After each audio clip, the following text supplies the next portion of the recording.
Hello, everyone. Hi, chat. Whoa. Oh my God, Joe. Joe real? Ah! Joe's real, guys. No. Everyone, point at the Joe. Point at the Joe. The Joe kid. I'm talking to you through the virtual realm. You're gonna come out of my screen. Oh my God. Anyway, hi Eli, hi Fusoku, hi Eggs, hi Joe. You're in my chat. Yeah, I'm in your chat, I'm in your screen, I'm in your walls. If you're in my walls, why haven't you come out to play Garten and Ban with me? Again. It's more comfortable. It's more comfortable on the walls, actually. Also, hi Kai. Hi Eli. Hi, I'm pointing at Joe as well. Yeah, everyone point at Joe because Joe is here with me to be interviewed and interrogated by me. Do you want to introduce yourself, Joe? Do you want to establish who you are? Present dominance? Yeah, I'm pretty cool. I'm twitch.tv/Jokid. I do streams occasionally. I was actually meant to get back to it this week, but I I couldn't be bothered. But now I'm here. You're here, but it kind of counts because like you're advertising your stream, so it like kind of counts. It works. It's fine. Yeah, it kind of counts. I'm thinking works. about actually going back Friday, but oh my God, you should play I've been more very busy over this past month. You should play more Garten and Ban, like you promised me. No, I don't. I did make that promise, but I don't know if I want to do that just yet. I think I could hold off until there's at least 14 more released. But Joe, you promised. You promised. I know I did, and we will get to it.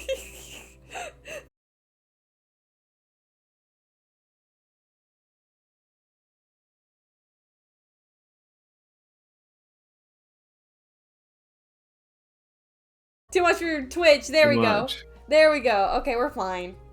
I swear to God, if I have another Sonari incident, oh my God. Oh, did OBS crash? No, my internet like splits. You're scaring me, AT&T. Stop it. We're fine. Okay, I'll stop talking about Garten and Ban. Jeez, oh my God. Since the internet hates it so much. My God. Okay, fine. So, Joe, you like nostalgia? You like nostalgic things? I do like nostalgic things. You like nostalgic things? Well, that's good because we're gonna talk about nostalgia for the next 2 to 3 hours. So I hope you got your boots on, or I guess you got sneakers on, so that counts. So I got my big boots on, ready to walk down memory lane. Got your big boots on, walk down memory lane. Hell yeah! I'm gonna know some of your tragic backstory, Joe. Oh, my backstory is so tragic. Extremely. I'm gonna find out if it is or not. So I'm gonna hit you with my first question, Joe, and literally like hit you across the face with it. if you don't mind, of course. I'm prepping. You're prepping. Okay, let me know when you're all prepped. Yeah, I'll tech it. Alright, let's go. Alright. So, my first question to you, Joe. What would you define nostalgic to you? And this could be your own definition or from your own life experiences. Oh, you didn't have to hit me so hard. You said you were prepping. Yeah, but God, I wasn't prepped for that. Well, answer the question, Joe. Alright, God, fine. Nostalgia. I'd say nostalgia is like that feeling you get when, like when you get hit with like a random memory out of nowhere, and you're just like, oh man, that shit like rocked when I was a kid. Or like when you go back to something that you haven't done in a really long time, and you start getting the warm fuzzies because you feel like oddly comforted by it. Yeah. That's it. That's nostalgia. Pretty rad feeling. I give a cat thumbs up to that. That's a pretty rad. I like that description. A pretty rad feeling. It could be any feeling, but nostalgia, that's specifically the pretty rad feeling. Well, yeah, because I don't think it's. I don't think like I think it's usually just associated with like positive feelings. I don't think anyone ever gets like. I don't think nostalgia is ever used in a negative, like, connotation. That's just called trauma. Yeah. All right. Well, good answer. Cat thumbs up emoji. I've discovered. So I should tell you this. Sometimes when I say cat thumbs up emoji, I don't remember which. I know exactly what you're talking about. Yeah, I want to add more to it, but your answer's just so good that it doesn't need to be added on. It's too good. So I respond. So every time I'm just like baffled by your response, I just say cat thumbs up emoji. just know that, Joe. You get a cat thumbs up from with that answer. So you get you. Yeah, can we get some thumbs up? Can we get some thumbs up, chat? Thumbs up in the chat. Well, while we're getting some thumbs in the chat, I'm gonna. All right, you ready for this next question? You gonna be prepped for this? You think you're ready? Yeah. All right. Was there any children's media that you watch as a kid that you think would be impactful to kids nowadays in this growing generation? And I'm actually gonna throw you a loop with that one, Joe. You can name a good cartoon and a bad cartoon that would affect children. For like a good cartoon, I'd say really any of like I'm a big fan of those old like action cartoons, like the Teen Titans, Justice Leagues, like Samurai Jack, Ben 10, Generator X, like that whole genre where they didn't treat the kids like complete idiots. Yeah.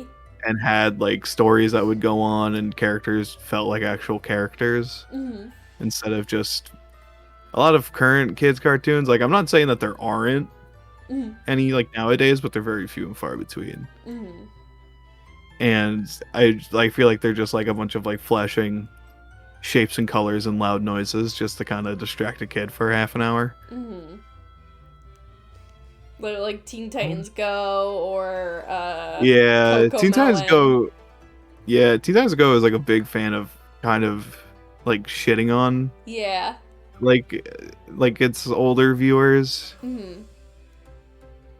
Even though I do follow one of the artists on Twitter because I like their little doodles. Like they draw a lot more. But yeah, just kind of how like weirdly bitter the Teen Titans Go writers are towards the original series, and they're actually kind bitter of towards it. Yeah, like there have been a bunch of episodes and stuff where they basically made their own abridged episode of the first episode of Teen Titans, where they just made fun of the original show so much because it took itself like super seriously. I didn't know. I thought it was just like, oh, we need to cash in the Teen Titans. Let's make the Teen Titans Go. I didn't know if there was actual like bitterness behind it all. I don't watch Teen Titans Go, so this is like, huh, you know. Yeah, the show came out because they wanted to cash in on it, but like the people working on the show, I guess because of the negative reaction, just kind of started firing it right back towards the people who didn't like the show. So it's created that really weird relationship where like they know people hate watch it. Yeah. I want to say I don't think understand like that. as much. I don't think people hate watch it as much anymore because I feel like a lot of people have just grown up and don't watch TV as much. Yeah. But I remember times where like for like 3 days in a row, the only thing on Cartoon Network was Teen Titans Go. Yeah. That was there, yeah. I didn't know that was like there's like a hate watch thing to it though. I didn't know about that. Or like not hate watch. I mean like just the general hatred of like the writers of Teen Titans Go were just like, let's make it purposely shitty, you know? I didn't know about that specifically. Yeah, because like a lot of like a bunch of people like you get the idea of Teen Titans coming back because Teen Titans the original series doesn't really have like a proper ending. Mm-hmm. So like to hear that they're bringing back a new Teen Titans series, ooh, what's that gonna be? And it's like this like lol random humor like children's show. It made a lot of people mad. And like people being upset that it's not like a continuation of the original series or something in like the same like wheelhouse. Right. If there was like a lot of animosity between like fans of the original show and like the head writers. That's really interesting, huh? Okay. So you would you say that like Teen Titans Go is a negative affecting cartoon or otherwise? I think what the show has kind of become, like I haven't watched it in forever. Because the last time I watched cable wasn't even in my own house. It was at like my aunt's house because she had cable. Like I don't even I don't even have a cable box in my room. Yeah. But I don't know, I feel like they've done some more creative things with like with the series from just being like, look, it's a butt, or look, these characters are farting. They've done like episodes in like completely different styles and completely different tones and stuff, which I think is really creative. Like they did a D&D episode where they kind of made fun of Robin for being like a rules lawyer. Of being like, no guys, you're not playing it right. Which I think that actually made a lot of people mad, is that they've completely just the Teen Titans Go team just really does not like Robin for whatever reason. Yeah, I've seen that trend that like the whole group just hates Robin. Like, well, not only like in the show, but also it feels like the team who's making the show also hates Robin, which sucks because he was like the coolest character in the original series. I that does confuse me so much. Just like, well, what did he do? Why do you hate him so much? I do know there's like a Teen Titans Go Robin toy where he shakes his ass. I know that exists. Did you know about that? I didn't know it existed, but it doesn't shock me that it exists. Do you want to see a picture of it? Because I can show you. Oh, I would love to see a picture of it. Hold on, let me... I remember I specifically sent it to one of my friends during this interview. These kind of interviews, actually. Hold on. I need to scroll up a little bit. Here it is. Yeah, this is a real thing. Here you go. I can get a different angle. There we go. That's really funny. It's real and it does shake. It does in fact shake its ass. Hello, Tenji. Can we see a picture of it, please? Yeah, absolutely, chat. Hold on, chat. What? That is so insane. Like, wait. Imagine like walking with your kid in a store and your kid's just like, can we please get this? And they hold up a toy and it's just like shaking its ass. Would you get that for your kid? I would feel very conflicted because part of me would be like, this is fucking hilarious and I think it'd be really funny to buy it. But the other part of me is just like, I really don't want to spend money on this. What would you do if you saw a kid, like another kid with this, though? Like just the idea of a kid having this. Just like, yeah, Robin, shake that ass! I would tell everyone I knew for the next week about it. I'd be like, guys, I was in a Target, and while I was checking out, there was this kid with this Teen Titans toy that just fucking shook its ass like crazy, and the kid was ecstatic about it. Yeah, Robin, shake that ass! The worst part about this toy is that he doesn't even look happy to do it. No, he doesn't. He looks so upset, which is so... They have a very... I don't know why. I've seen clips of Teen Titans Go. They have a very large fixation on. They hate Robin, but they have a fixation on like his ass. I feel like that's what me feels like. Like, oh, we Yeah, hate this guy, but he has got a great ass, though. basically, just like get like man, Robin, I fucking hate you. Get back to twerking. Get back to twerking. It just reminds me of like a Sir Paolo clip where it's like, dance, you fuck, dance, yes. You know what? Did I say you can stop? For a guy called Dick, they talk about his ass a lot. Yeah, they do. Oh, but doesn't that make it funny? Doesn't that make it humorous? Oh, but everyone hates this guy, but his ass is great. We're pulling in millions off this show. Make 10 more episodes about shaking ass. The dick butt, if you will. That actually is a ongoing joke in comics where they will just always draw Dick Grayson's ass absolutely popping. I mean, like, I feel like every a lot of like young girls especially had a thing for Robin for the original Teen Titans. I was not one of them. I always liked Cyborg. But I remember I was seeing a lot of people just like, oh, I love Robin from Teen Titans. I had a crush on him when I was a kid. Well, yeah, because he's like cool and dark and brooding. But like I didn't see it. He gets some of like the coolest fight scenes. I didn't really see it for myself. I like Cyborg because he was funny. he was serious but charming to me.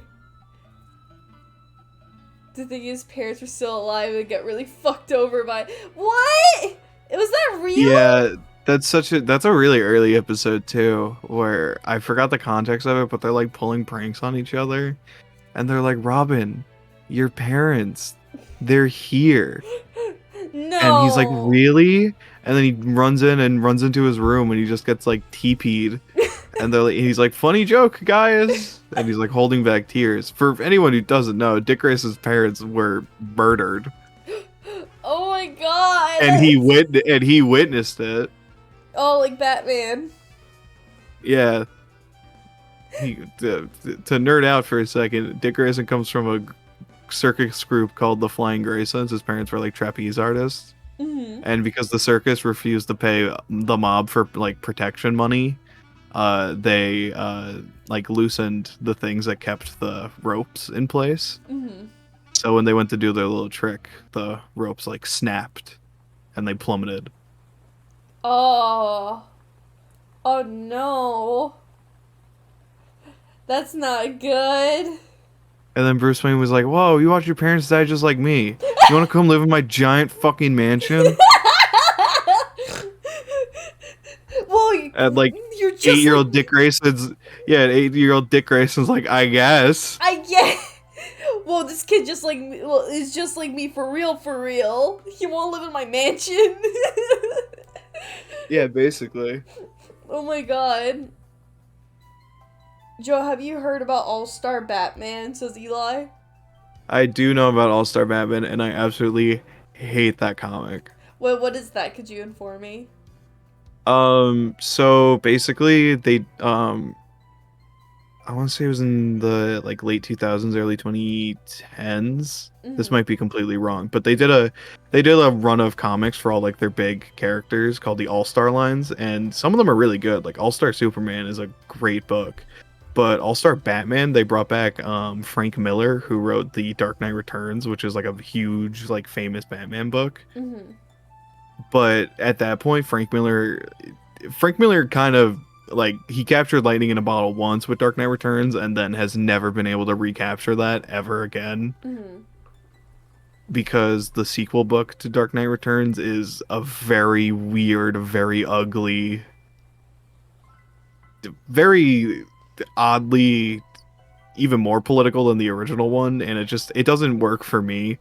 but Mm. when he continued to do, when he went on to bring back like All-Star Batman, it was essentially like the early years of the same Batman from Dark Knight Returns. Mm. But just turns out that this Batman is a piece of shit. Like, he witnesses the Grayson's death and brings in Dick Grayson and then lets him like survive in the caves of the Batcave alone for like a week. Survive? So, yeah, so Dick's like eating like bats like alive and drinking like puddle water to survive for like a week. Huh? And then he's like, "All right, well, you survived. Good job. Now you get to be my sidekick." And then he picks up Robin by like the collar and he's like, "This is war and you've just been recruited." No! No! Yeah. Yeah, and then what else happens in that book? He I beefs with can't. Green Lantern, so he paints him and Robin like yellow because that's the opposite color to Green Lanterns Oh is the my, yellow lanterns. yeah. So nothing like he can't affect him and he beats the shit out of him. And I Is think like, Batman in that book also is sleeps with Black Canary just cuz. is yellow like can't be reflected by like Green Lantern or something, or Yeah, the color yellow represents like the opposite of the like Green Lanterns is courage and yellow lanterns are fear. ah, so is it like, So, can like the yeah, power of the like paint Green Lantern can't work basically? yeah, basically like it's a really good counter to it. Ah, okay. He just hates the color yellow. I see. Yeah. I think she the Green Lantern is the closest thing to good the story of All Star has, says Eli. Yeah, All-Star it sucks. Like it's not a good book. The artwork's pretty sick. Like it looks good. Like the cover is really misleading because you're like, "Oh, hell yeah. Written by Frank Miller. This artwork rocks." And you get like 10 pages into it and you're like, "This is absolute garbage." Oh, oh, that's just disheartening. My goodness. Yeah, I think I gotta look up the year just so if I can make this connection No, because take your Marvel time. also did their own line Mm. of books all under the same name, Mm. and that one also crashed and burned. When did All Star Batman come out? That's crazy. My goodness. All Star Batman came out in 2005. Okay, so this was around the same time. Yeah, so I guess both DC and Marvel just really shit the bed with their like new like headline books because in the early 2000s Marvel did the Ultimate Mm. like comic line Mm. and most of those books also sucked. I still can't get Like over that. My goodness. Okay, yeah. yeah, so like I think the only shiny example, kind of like how All-Star Superman's the only shiny example out of that series, Mm. the only shiny example of the Ultimate comics is Ultimate Spider-Man. Okay. And what's Ultimate Spider-Man? It basically just like a fresh from the start reboot of Ah. Spider-Man because at that point Spider-Man had been going consistently with the same book Mm. since his very beginning. Mm. So it was kind of crazy like after 50 years of the same continuity like watching Peter go through high school then college and getting married and stuff like that. Yeah. Just hard reboot Mm. back to the start. And it does a lot of interesting stuff like the art. I mean the art is sometimes really weird, but it's also like a lot of fun. And for the most part, Ultimate Spider-Man's really good. It fizzles out, Mm. like, but that at that point, like the book was running for like 8 years when it started to fizzle out. Mm. But it made it a lot farther than anything else because Ultimate X-Men was not good. It eventually got there, but it also takes like the majority of the book to get there. Mm. And the Ultimates version of the Avengers, which are just called the Ultimates, which is such a stupid name. Uh-huh. Not good. Oh my god. they're all very bland characters. Like they don't do anything interesting with anyone. I don't know much about like the comic series. I'm not much Like everyone always asks, like, are you a DC or Marvel person? I was like, I'm neither. I don't really care about either one of them, TBH. The only thing I know about like any of the comics, of like the superhero stuff is like because with the Spider-Man the multiverse, everyone on like TikTok was showing like all the alternate universes of, like Spider-Man. Like those alternate universe comics of Spider-Man. Mm. Like there was, Yeah. I think the one that scared me most was probably like, I think it was like Zombie Spider-Man, I think. Yeah, they did Marvel Zombies. Yeah, that, like, where, like, Spider-Man basically peeled his skin off, basically, I think that's what that one is from. I didn't know that there was such darkness to the comics, Jesus. Yeah, it depends. Like sometimes you can get it depends on the book that you're reading. Like sometimes you can get a very fun, lighthearted Spider-Man, and sometimes shit gets real.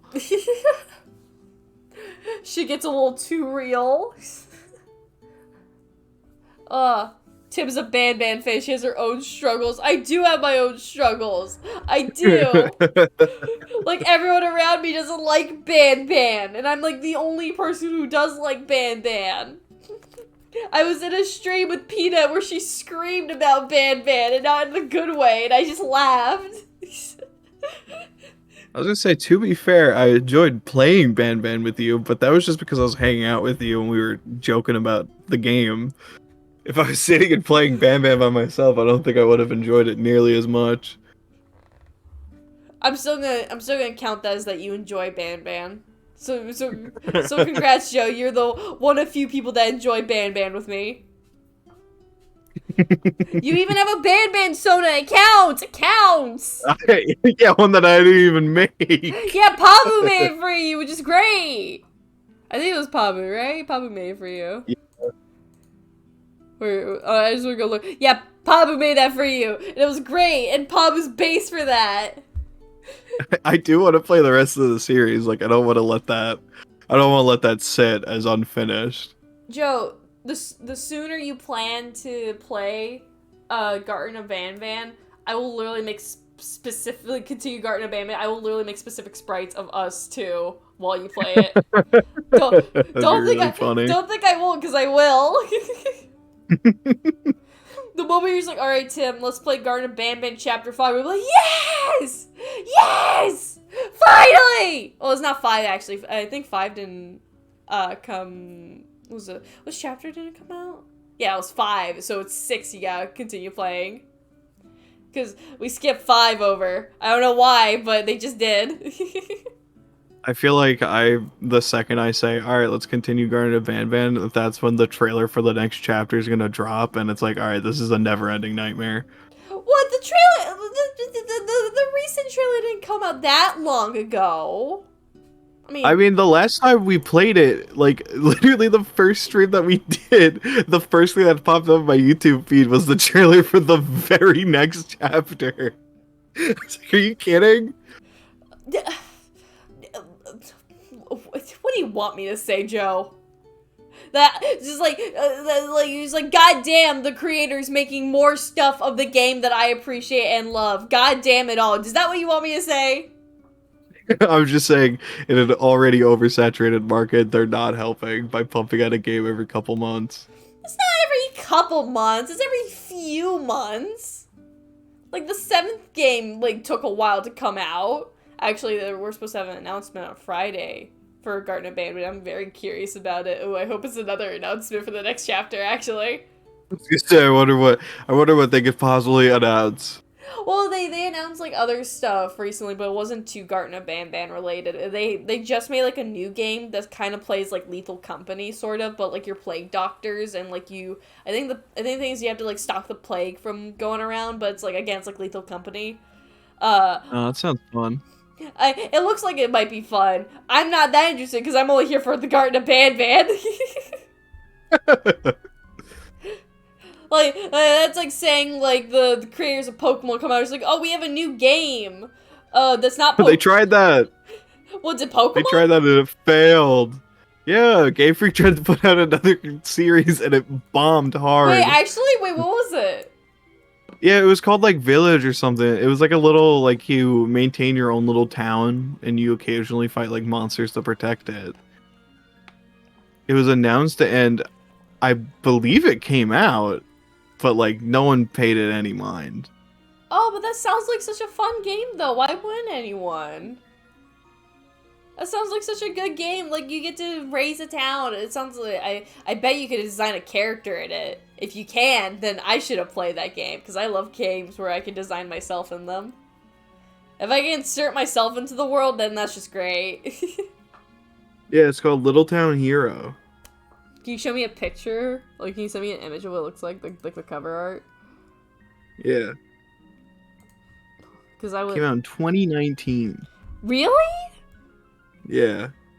That sounds like not that long ago, though. I know we're only like in 2020, 2024, but it's like...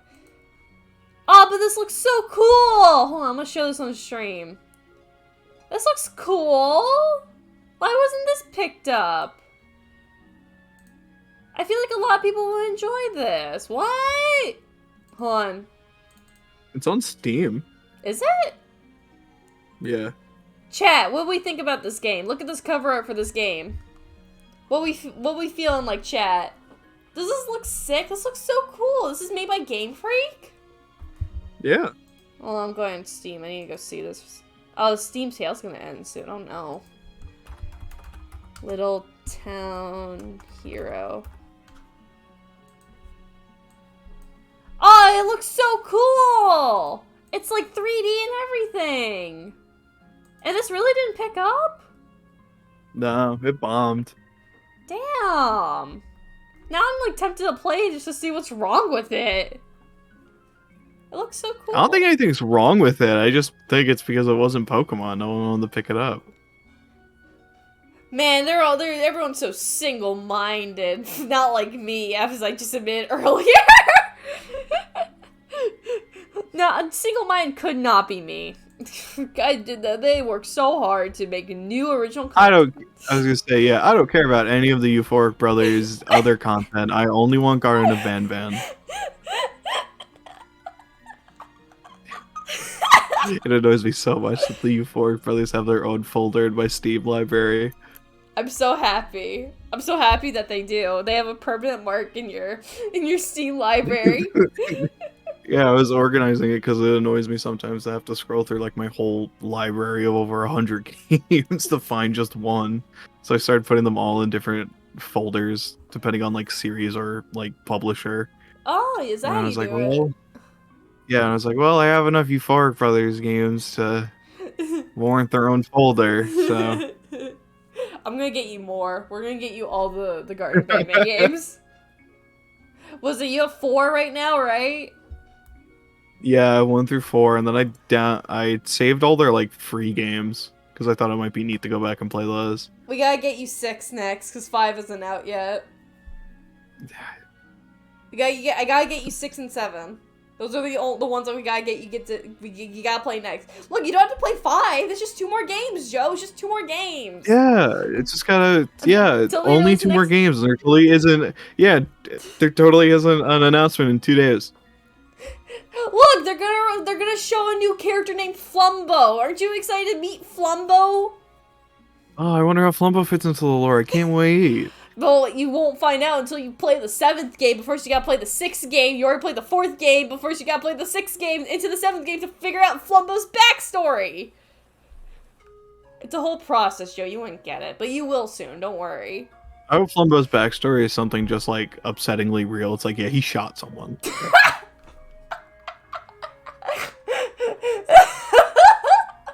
Oh my god. The day that Euphoric Bros puts a gun in Garden of Banban, I'll be set for life. Oh my god, please. Can the last chapter just be like a Left 4 Dead style, like a bunch of those like little dudes that they have hundreds of, and you're just mowing down hordes? I'm gonna die. Oh my god. Flumbo is not a real character, but I can't know that for sure because of the names in this franchise. Yeah, you're slightly right about that, Kai. Yeah, his name's not actually Flumbo.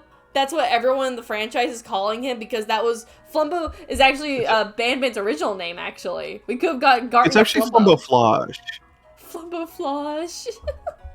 I would have been way more inclined that if this series was called Garden of Flumbo. What? What's wrong with Garden of Ban Ban? That's a catchy name.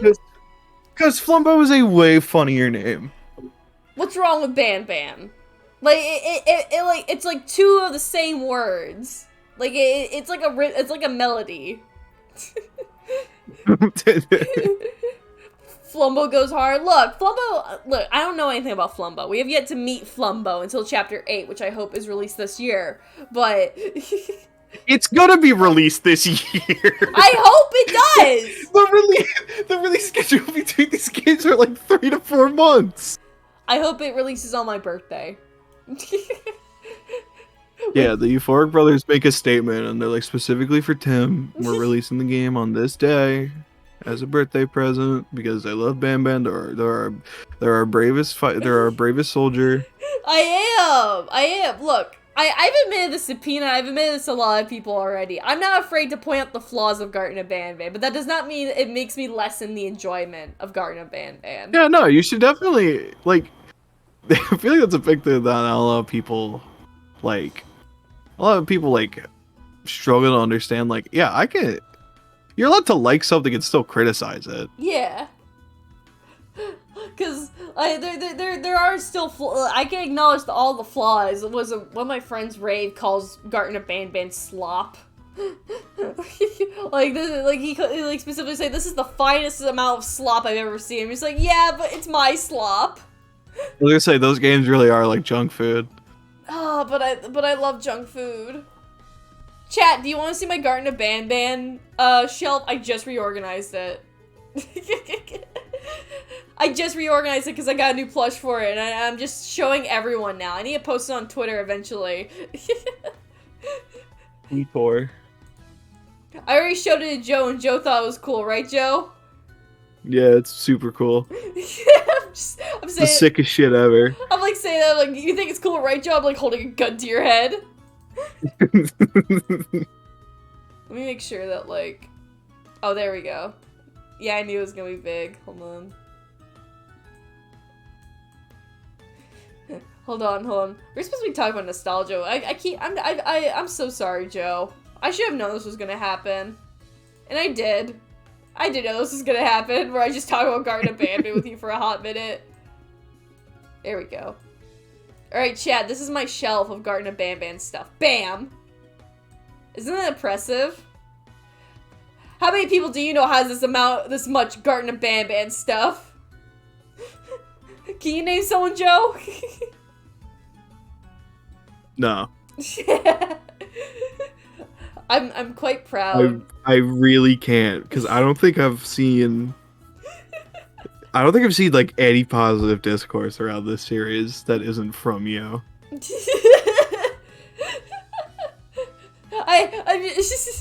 Is that a blue Jumbo Josh? Yeah. It's an exclusive Jumbo Josh that comes with a giant Banban head that I have. This isn't even all the I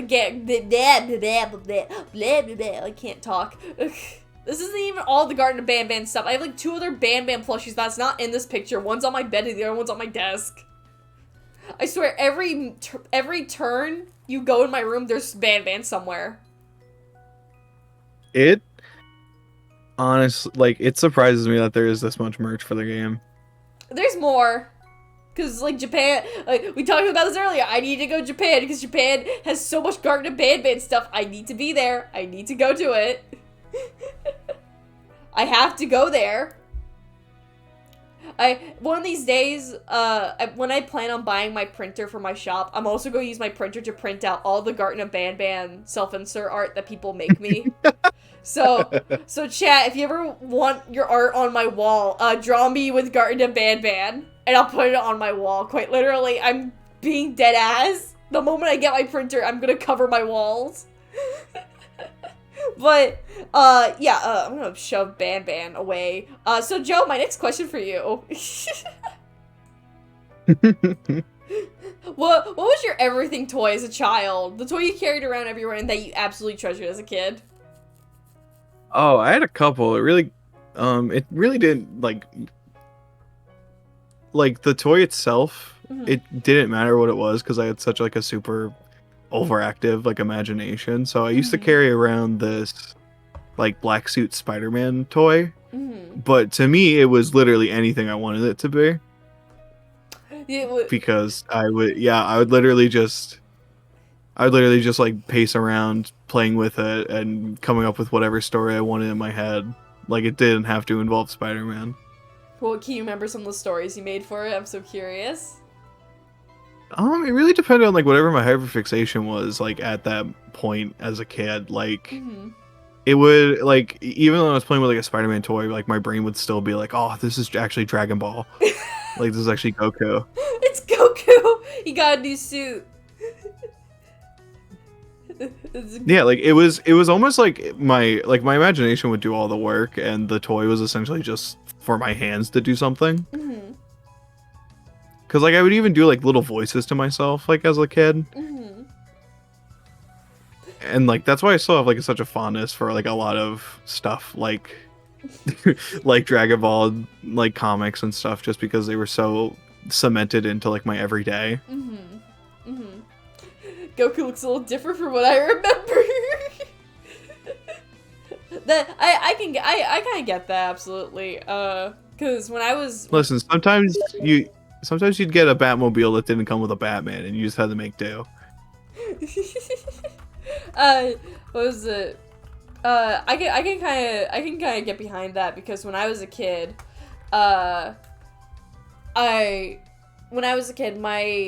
in my old house, my parents painted my room, right? And we had like this wallpaper, which was like a giant castle that I was absolutely obsessed with. I could never find a picture of it, or at least a full picture of it, because it was a very specific like castle. And I remember that like castle in my room on my wall like cemented into my brain for as long as I remember, because my imagination ran wild with it. So I would just like stand with my toys like against the wall. I'm just like, I am the princess, and you are all my royal subjects, and I have to defeat the evil Giratina with my husband, you two. that was my lore. That was my backstory. That was my backstory when I was a kid. Oh, I miss that castle. But yeah, I get that though. Do you still have that Spider-Man toy by chance? No, that Spider-Man toy actually broke in half. Like one day, just like the ball joint in the center of the figure just snapped. Oh no! Would you ever like, if you ever had the chance to like find it again, that exact same Spider-Man toy, like in a thrift store or a garage sale, would you ever get it? Yeah, if I found that one specific one, I definitely would, because I think I got it like from a friend's garage sale or something. Oh, really? Yeah, like I didn't get it in the box. Funny enough, I have another one of those like same kind of figures that I used to just kind of walk around with. It is in awful shape. It's covered in like dust. It's missing a foot. But it was like an old G.I. Joe figure that I also got at like a garage sale. Did you go to garage sales a lot as like a kid? Yeah, my neighbor would have one like almost every year. So whenever I'd go over, he would be like, I just want to get rid of this stuff. So kind of take whatever you feel like. And that's where I scored some like Wii games from them and whatever random figures, because my neighbor's kid was like way older than me. So like by the time he's already like halfway through high school, I'm still in like elementary. So I was like, oh hell yeah. Do you still go to thrift stores on occasion, or?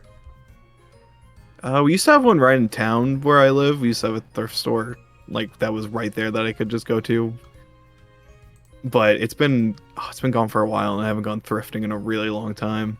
Oh, I think that's fair. I love thrifting. I only started thrifting when I was like a late teenager, and I'm still obsessed with it. Honestly, a lot of the stuff I have is like being thrifted.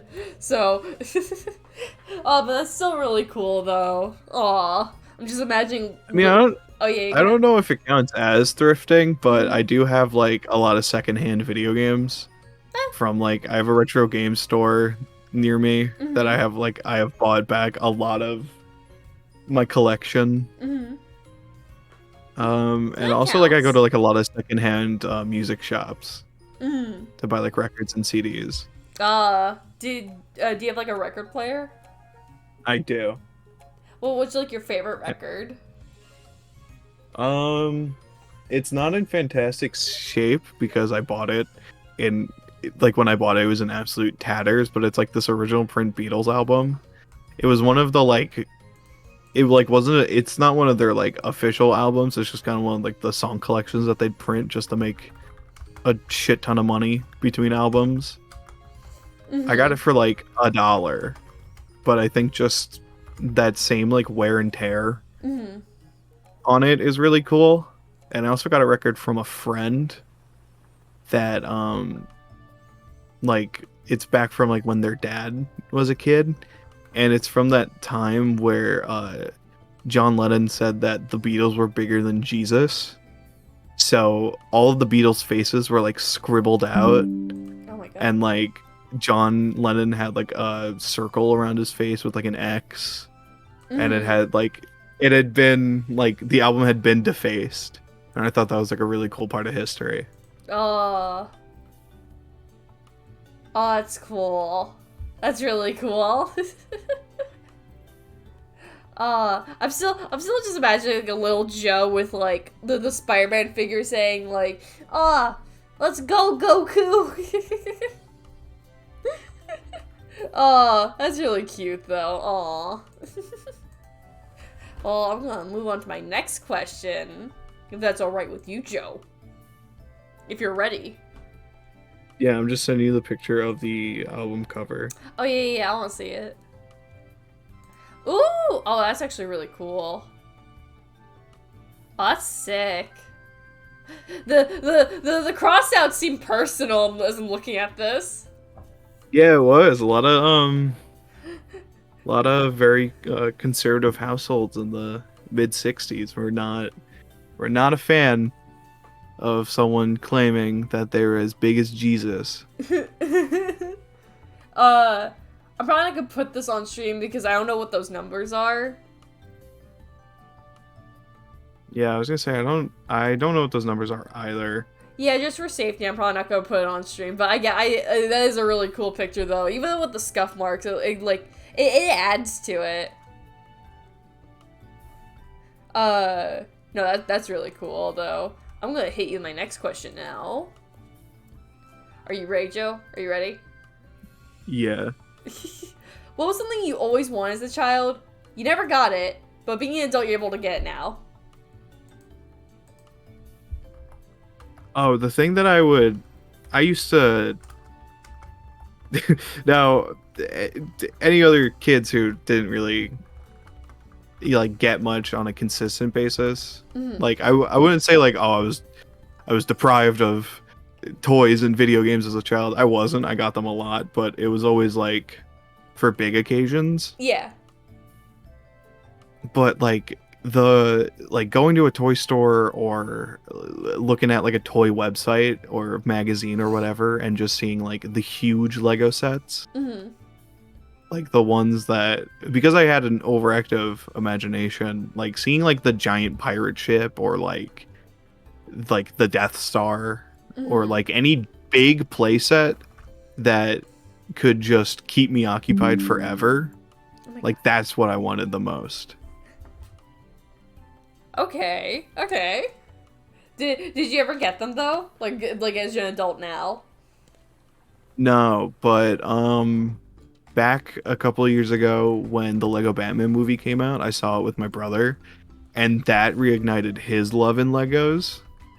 Because as much as I liked Legos growing up, he would like that was his hyperfixation, and that movie lit a fire in him because he bought like most of that series, like the Lego Batman movie tie-in sets. Right.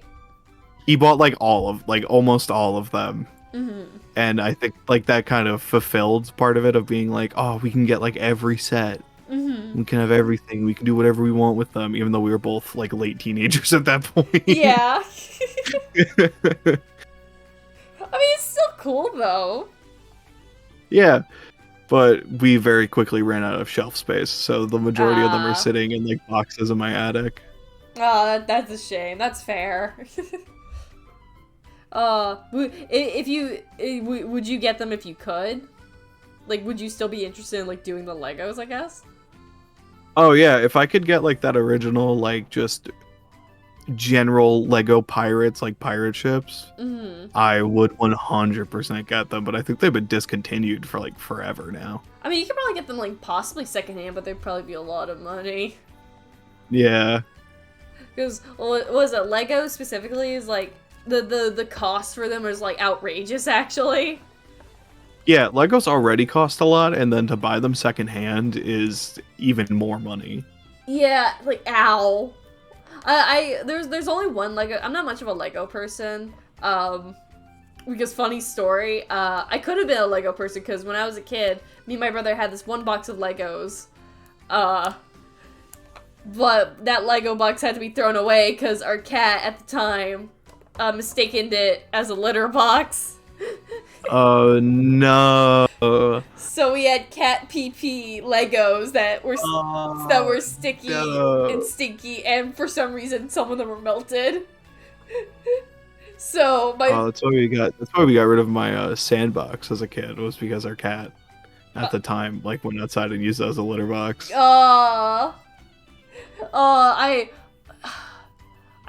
My neighbor, I remember my neighbor had a sandbox. My parents never got me a sandbox, but I would always hope that my neighbor would come outside so I could play in her sandbox. That was the one thing I liked about my neighbor. And then she didn't invite me to her birthday party, even though we hung out every day, so I was spiteful and I didn't like her anymore. What the fuck? Yeah, some of them did melt. Like, not like goopy melt, but like they were very much like this looks melted. I just remember that they were like sticky, stinky, and some of them like melted together. Like that was some like hot cat piss, I think. I mean, yeah, well, your internal temperature is like 90 degrees. Is it actually? Yeah. I did not know that. Damn, why are we so hot inside? I don't know. I did not know that. Okay, that's new. But no, yeah, I've never been a Lego person myself, but there is like always been one Lego set I've always wanted, which is the Van Gogh Starry Night Lego set, which looks really nice. Yeah, those like collector sets are really cool. They're really cool, also really expensive because I think I saw that the Van Gogh one was like $150 or $130. And was like, I'm not spending that much for a couple of bricks. I'm sorry. I was gonna say, yeah, some sets are stupid expensive. Like the collectors, like the real Lego aficionado sets. Mm-hmm. The ones for like the Star Wars like ships, those are like $1,000. What? Yeah. I went to a toy store when my friends, we did like a little meetup. And we went to a toy store, and I was looking at the Lego sets, because I was just like, oh, what? I don't even know what's being made right now. And there was like the black box like collector sets, and there was like a Star Destroyer that was like a couple thousand pieces, and it was like I think it was like 1,200. Oh, my insides melted hearing that price. Look, I know I spent my money on like things that should not be spent like $100 on. I can recognize that, but that hurts me to hear. That hurts me to hear. I can't imagine the idea of spending that much money on like there was a recent like Lego collab with like Legend of Zelda, right? And like those sets were like $300, I think. Was there Lego Zelda? Yeah, there was a collab, I remember, because one of my friends bought them. And I was in shock that my friends bought them because it was $300. There was like... I know the D&D one was like 400. There was a D&D one? Yeah. Wait, I didn't know about that. Actually kind of sounds cool. Damn. Hold on. Like Oh, yeah. Oh, yo, that's so rad that they did like the Great Deku Tree from Zelda. Oh, it looks so cool. The Lego Hi Peanut. $300. I'm gonna throw up looking at this price. Oh my god. Yeah, it's on pre-order. Yeah, it's a black box set. Oh, I'm gonna throw up. It looks so cool, but I'm gonna throw up. Oh. Why? Why? Why is this so expensive, Joe? Why? But for why though? Why is this so expensive, Joe? Because they know people will buy it. But why? I thought Legos were for kids. No. Toys stopped being for kids a long time ago. Yeah, they did. They really did. I honestly, I guess like yeah, the but perfect series. Zelda's like the perfect series to make Lego sets out of. and you have to spend like your arm for it. You want to spend your arm for it? I'll donate a kidney right now. You'll donate a kidney right now. No one tell Tim I bought the D&D Lego set with my cousin, and it was worth every cent. Okay, no, Peanut, I'm not gonna judge. That's like that. No, I'm not gonna judge someone for buying a Lego set. That's not what I'm gonna do because I literally spend like $300 on like my Monster High dolls. It's not even funny. I'm not one to judge someone to spend the price on Wait, something. like 300 for one? I mean some of them. God damn. I got paid really well last year. I can say that. That's like the American Girl dolls going for like 500. Well, and it's like, yeah, cool. The original Monster High dolls are like a rarity and like they're really good. I personally. Oh, like the originals? Yeah, no, that makes sense. Why they'd be so much. Oh god, no! I would never spend $300 on the new generation. I like the new generation, but I'm not so much as $300 worth. but I was trying to say like. I'm not one to judge someone to spend the money on something. I'm gonna judge the company for making it that price, though, or the scalper for that case. Like, come on, $300 for a Lego set? Can I just have fun? No, pay for your fun. That's all it is now. Not allowed. You have to pay for your fun. It's depressing. What?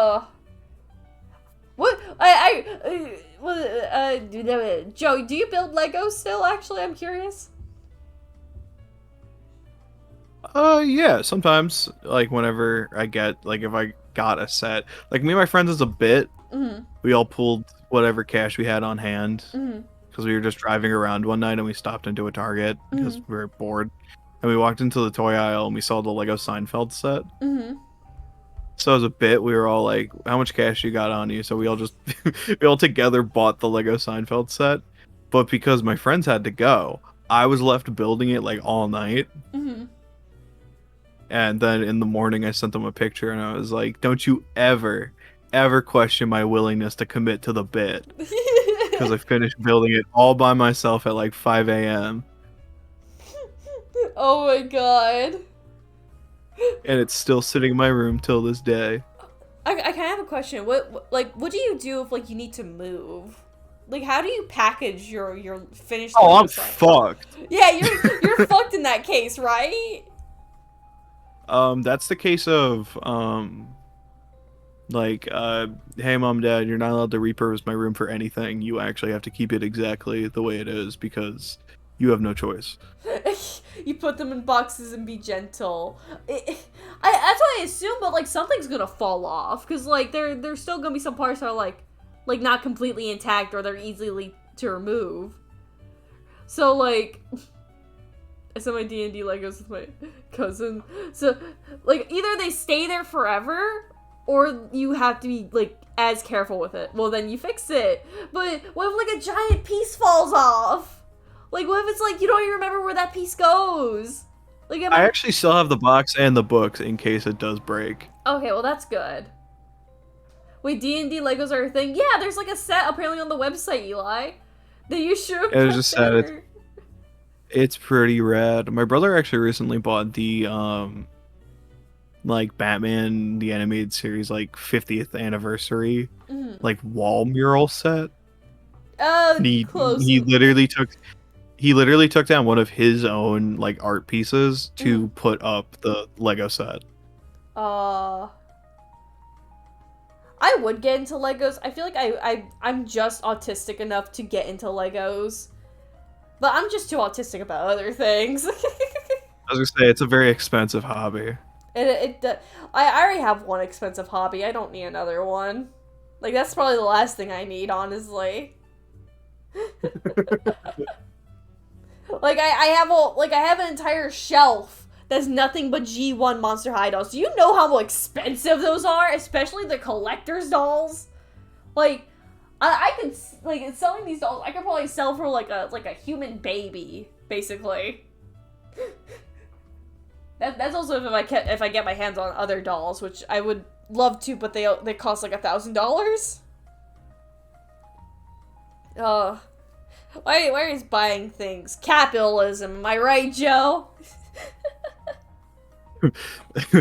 Late stage capitalism is a waking nightmare. Late stage capitalism. Well, moving on from capitalism, what was your favorite thing or place as a kid that's just completely gone to the modern age? Oh yeah, like all the old play places and like local theme parks that I had as a kid are all gone. Mm-hmm. Like not a one are still around. Like we used to have this place called Fun for All. Mm-hmm. It smelled of astroturf and plastic, but it fucking rocked. Mm-hmm. And it was, well, to a kid it was huge, but I remember going back like with my friend's little sibling, like I think late middle school, Mm-hmm. when it was still around, and it was still pretty big. But sadly, it is now just a giant abandoned building. I imagine a lot of the play places or, excuse me, the fun areas for like kids are all shut down because of like COVID, especially. That's like one of my guesses. Oh, this was gone long before COVID. I Really? think the only one that was shut down because of COVID was this place called Boomers that we went to. Mm-hmm. And that was like a little theme park for kids. That got shut down because of COVID and stuff. Hmm. But no, like everything else We gone. we need more play places. Like I never see like a was I like agree with this with like a lot of people who I've interviewed with. Like there's no like hangout areas for kids, and that's really sad. Oh, I've been to Boomers. Wait, that got shut down? Apparently so, Kai. Yeah, Boomers went I think it was bankrupt. They couldn't like pay for it anymore. Yeah. Well, yeah, because of COVID, no one's going there, so you know they didn't have the money to That's fair, keep the place running. I actually never heard of Boomers. Was that like a park? It's like it was a local place. Like yeah, it was like a little theme park. It had like an indoor arcade, and then like a couple rides outside. Is it like a water park? It had a water area. It wasn't very big. Okay. But you know what it was themed after, weirdly enough? What was it themed after? Do you know Rocky and Bullwinkle? No. Yeah, that's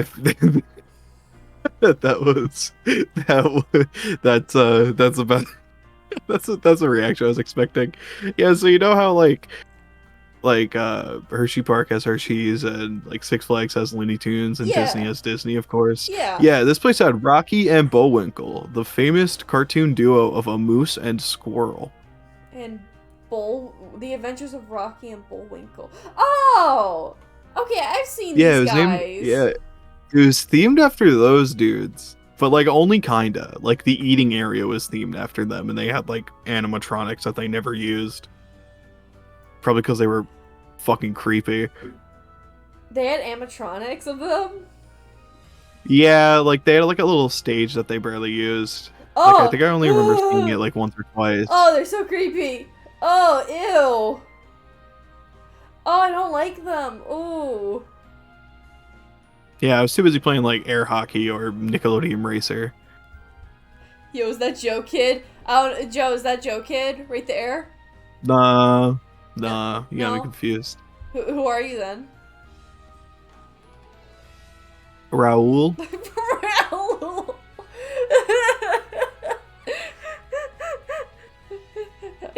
fan account. This isn't the real Joe. This isn't the real Joe. I'm a digital consciousness. I'm a digital copy of my consciousness. Oh my god, you're like Monica from Doki Doki Literature Club or something. I don't know. I never played Doki Doki. But so wait, were these fucking Bullwinky and what? Rocky and Bullwinkle? But Rocky and Bullwinkle, are they like Cartoon Net, like not Cartoon Network, like Looney Tunes characters? Who owned these characters? I don't remember what animation company owned them. I'm trying to see. Hold on. Bullwinkle owners? I'm guessing Warner Bros? No, not videos. Jay Ward was the animator. Oh, Jay Ward Productions. So this was like its own thing. Okay. Oh, they're also the same people. Jay Ward Studios is also the same people for Mr. Peabody, the dog. Yeah, they were in like that same realm of cartoons. I did not know that. Okay. I thought Mr. Peabody was like Garfield or something. No, it was a thing. No, it was a thing that existed before that weird movie in the early 2010s. I actually didn't even know what. I thought he was just a random one-off idea. It's like, what if a dog was really smart and he adopted a boy, and it's like a whole thing, and they go back in time, and Peabody does a dance that everyone loves. And then we'll have a meme that's like, down with the queen. I'm into fat bitches. Wait, but does she have that yacht? That's it. I thought it was just a one-off thing. No, I didn't. it was a weird. Like they were looking at their back catalog and they were like, which one of these old IPs that we have the rights to? What should we throw into an animated movie? I mean, at least it did well. I guess. I mean, people still meme about it, so I guess it did well enough. I was gonna say, I don't know if that movie did well. I remember watching it like on demand. If you want the actual Like when I was timeline, homesick one ABC day. produced and traded to NBC, and then got traded to DreamWorks. Oh, okay, that kind of makes sense. That's a little strange, though. Mr. Peabody and Sherman. Okay, but no, yeah, a lot of amusement parks are like, I haven't been to like an amusement park in a while. I mean, I've been to one recently, but it's like, I mean like a children's amusement park. Like those are kind of like dead. I can't imagine how like poorly like a lot of like meetup places, like especially like fun zones, like had to shut down because of COVID, because no one could leave their houses, no one could go outside because they were too scared of COVID and also the spread of COVID. God, even before COVID, I don't remember the last time I saw like a Chuck E. Cheese. Oh, the Chuck E. Cheese has been like completely rebranded. Did you know that they let like almost every Chuck E. Cheese that's in America had tossed out their animatronics? Like the ones from the 80s? Yeah. Like they all tossed out their animatronics in every restaurant because I think it had to do something with the FNAF movie. Oh, I thought it would have just been like the mold because they were like 40 years old by that point. I didn't see anything about mold. It was just purely because of I think like the FNAF movie was a part of it. It was like a reason because I think. Whoa. FNAF, but in real life. I like, hold on, I can double check. Hold on. Why? I think it'd be weird to see like the commercials that they did for like Chuck E. Cheese. Yeah. How he's like this tiny like cool hip dude, but like you go to the restaurant and it's like the big chunky doofy looking Chuck E. Cheese from the 80s. Yeah. Honestly, I always preferred Don't bring up the Poggers Club. The Poggers. I hate how he whimpers after he does that. I should have that as a video redeem. I should make that as a video redeem. Just that would be a really good one. Poggers. It's like he was scared, like he didn't know what he was saying in that clip. Just like Puggers. Honestly, me too. Me too. Hold on, I'm looking up. Why did they remove the animatronics? Oh, it's because of they were changing to like modern things. Oh wait, no, it's by Because December. them throwing it out because of the FNAF movie. Like the FNAF movie is only like a year or two old. Yeah, So but it like, wasn't that long where they actually started doing it though. It was like around after the FNAF movie aired, actually. oh wow, that's weird. I still think it's funny if they did remove it because of the FNAF movie. I'm shocked that those still work after like They 45 did. years. They really did. Honestly, It's called good maintenance. it's called being a good security guard, like in FNAF. Yeah, animatronics get a little quirky at night. You know, animatronics get a little quirky at night. Honestly, like, I've always preferred the old school Chuck E. Cheese style. Like, have you seen, like, the new He's Chuck E. really Cheese? funny looking. Yeah, the new one's like this. Yeah, he's like the slim, like cool young rocker dude. He's got like fingerless gloves and shit. Yeah, he's like canonically a child now. The original Chuck E. Cheese, he actually Chuck E. Cheese was originally a rat, if I'm right, and then he turned to a mouse. Later designs. I always preferred him as a rat personally, cause like he's a cool rat. Why not? I like his outfit where he's got like the little bowler hat and he's got giant fucking cheeks. Is that the one where where he's wearing purple? Like mostly purple? Oh no, the bowler hat you said? I think the one he's wearing is I think it's The red vest? and yellow. He's the wearing. vest. Yeah. Yeah, I like that one. My favorite one though is the purple one. It's funny looking.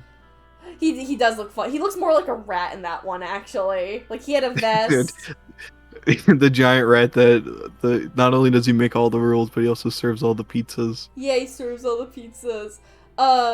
My favorite Chuck E. Cheese design will always be the purple and green and yellow design. The backwards cap with the C on his chest with the purple shirt and fingerless glove. That will always be my favorite. I disown the current one. That's not my Chuck E. Cheese. That's not my Chuck E. Cheese. That was like the 2000s design, and then they made him that weird little CGI dude. Yeah, he's just so I don't know. I don't that's not my Chuck E. Cheese. I wish they brought back the animatronics, genuinely, because like I don't see places with animatronics anymore besides like maybe like Disney rides, but that's like it though. I think because they cost a lot. I'm sorry, I'm sorry. I saw Poggers and it was in me. It was just like, Poggers! I mean, yeah, they cost a lot, but like, don't you think it would be like worth it though? Because everyone loves Five Nights at Freddy's. Give us animatronics, come on! It would be so. Well, like us terminally online people like Five Nights at Freddy's, but I feel like bringing an actual kid there. No, honestly, a lot of kids watch a ton of YouTube too, so they might actually enjoy it. Poggers, I'm sorry. No, kids love horror. Poggers. Hey, Joe. I loved horror as a kid. What's up? Have you ever wanted... Hold on, I'm gonna send this to you because I found this while I decided to look up stuff. Have you ever wanted a Chuck E. Cheese maintenance sign for $50? $50? Yo, wait, what the fuck? Hold on, I'm gonna post this on. This is a Chuck E. Cheese. Whoa. Chemicals known to the state of California to cause cancer or birth defects or other reproductive harm may be present in foods or beverages served here? What? Wait a second. I eat a Chuck E. Cheese pizza and my baby come out with like 6 arms? Hold on. This is a real sign I found online on Mercari. It's like eBay, but guys, read this. Mercari, it's like eBay, but for even whiter trash. No, actually, you're right. This is a real sign that was in Chuck E. Cheese! Whoa. This is, like, crazy. Would you buy it, Joe? What? I put that right on my door. Which door? Where would you put that, like, in your room or your bathroom? Or your kitchen? I'll put it on the fridge door. The fridge door? I didn't get pizza for dinner today. Go get food, Peanut. I put the sign, like, in my room. I'm the chemicals known to the state of California. Go get pizza, Peanut. Would you ever... Oh, that just reminds me of the tokens. You remember the metal tokens? Like in Chuck E. Cheese? Now we got cards. I remember now they got cards now for that shit. Yeah, I think that was a big thing that happened, like, with the rise of Dave and Buster's, when instead of handing out, like, actual tokens to put in the machines, you buy the digital money on your little card. What have you ever been to a Dave & Buster's before? Yeah, once or twice. I think the nearest one to me is like an hour and a half away, so we don't go very often. Wait, what's your thoughts on Dave & Buster's? Is it yay or nay? Or an eh? Oh, it was pretty fun when I went there. The biggest memory I have from it is my cousins took me and my brother, because all my cousins are older, and they worked really hard to get me this giant Spider-Man. Aww. Like Spider-Man, like, that was like 4 times the size of me. And we stopped at, like, a Chili's afterwards to eat, and we put Spider-Man in the driver's seat of the car. And the table we got was right next to the window that let us look directly at the car to see Spider-Man sitting in the front seat. It's like, well, no one's gonna steal our car. We got Spider-Man there. We got Spider-Man there. Oh, it's awesome. I was so upset that Spider-Man lasted, like, maybe 2 weeks before my dad threw it out. Aww. Oh, that sucks. Oh, but that's really cool. I don't mind Dave & Buster's. I have one, like, local near me. It's alright. Like, it's the only arcade I can go to, you know? I wish that it wasn't so, like... I don't know how to describe it. Dave & Buster's is just too modern. Does that make sense? Like, goddamn, it's so modern. I think it's really weird. Like, you go into a Dave & Buster's and it's like, Mario Kart, and it's like, oh, okay. Joe. I know this will really sell ya. It's another Chuck E. Cheese sign, right? Yeah. Would you care for a dirty men's bathroom from Chuck E. Cheese in the 90s? If it had like a character on it, maybe. Like, this is just a generic, like, men's bathroom sign. For, like, almost $200? Yeah, like, what? I want Chuck to be on it. I want Chuck to notify where to piss. Like, not just some guy. I want it to be like a rat on the sign. There's so many Chuck E. Cheese things. I keep finding online. Do you want a Chuck E. Cheese chair from the 90s?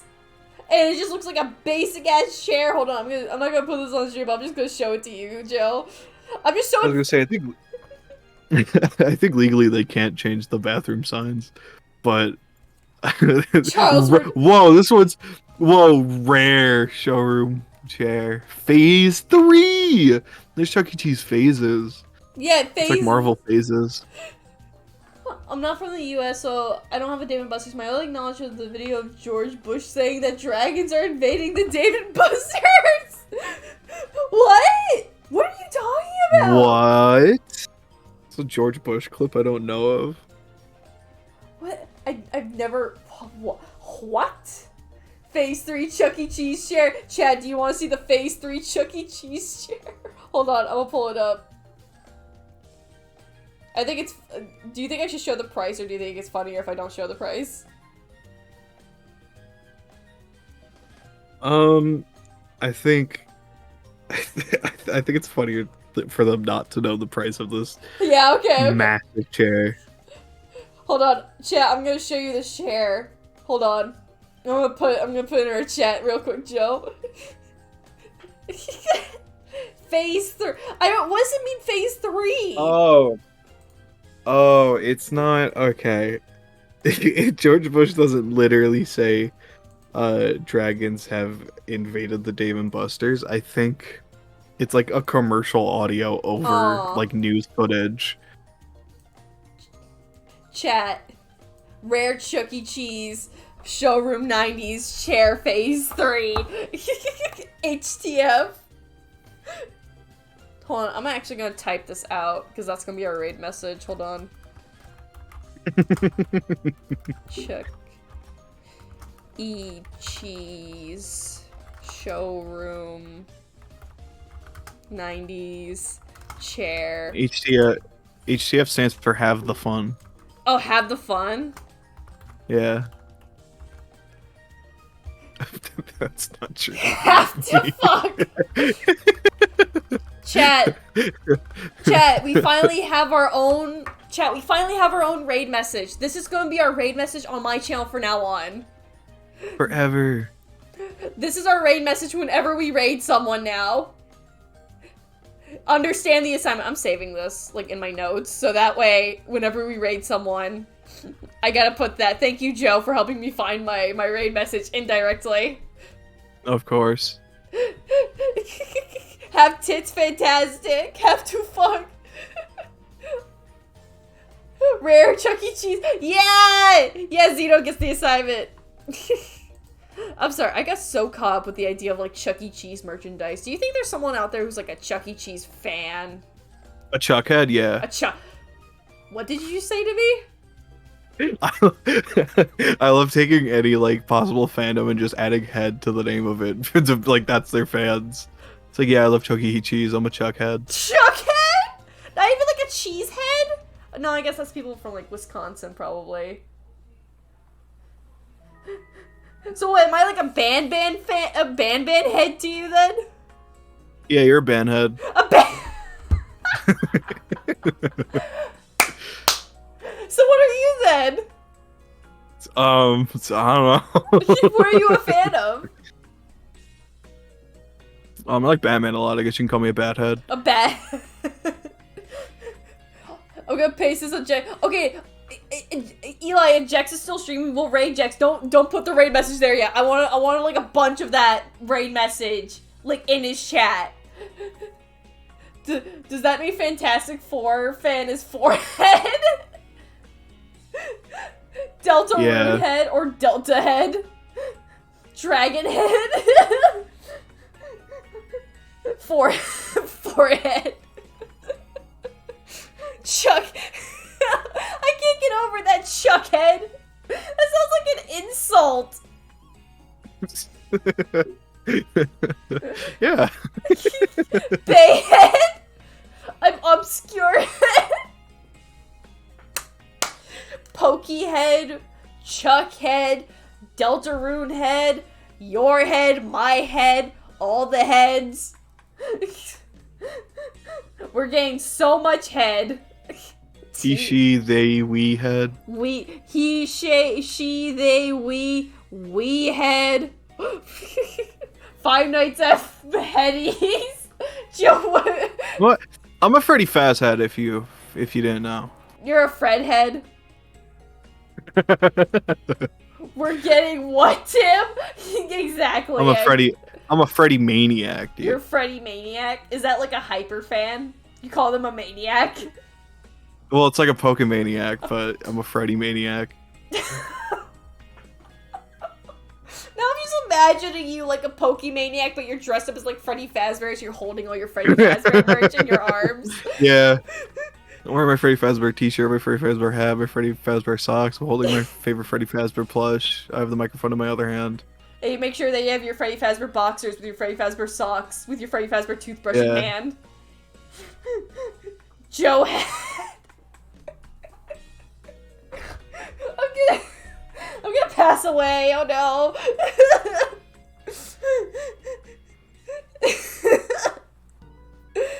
Okay, let me move on to the next question before I talk too much about Chuck E. Cheese and head. So, Joe, this is actually perfect sliding in. What was your hyperfixation as a kid? And has that hyperfixation left, or does it still linger as 100% still part of your everyday life?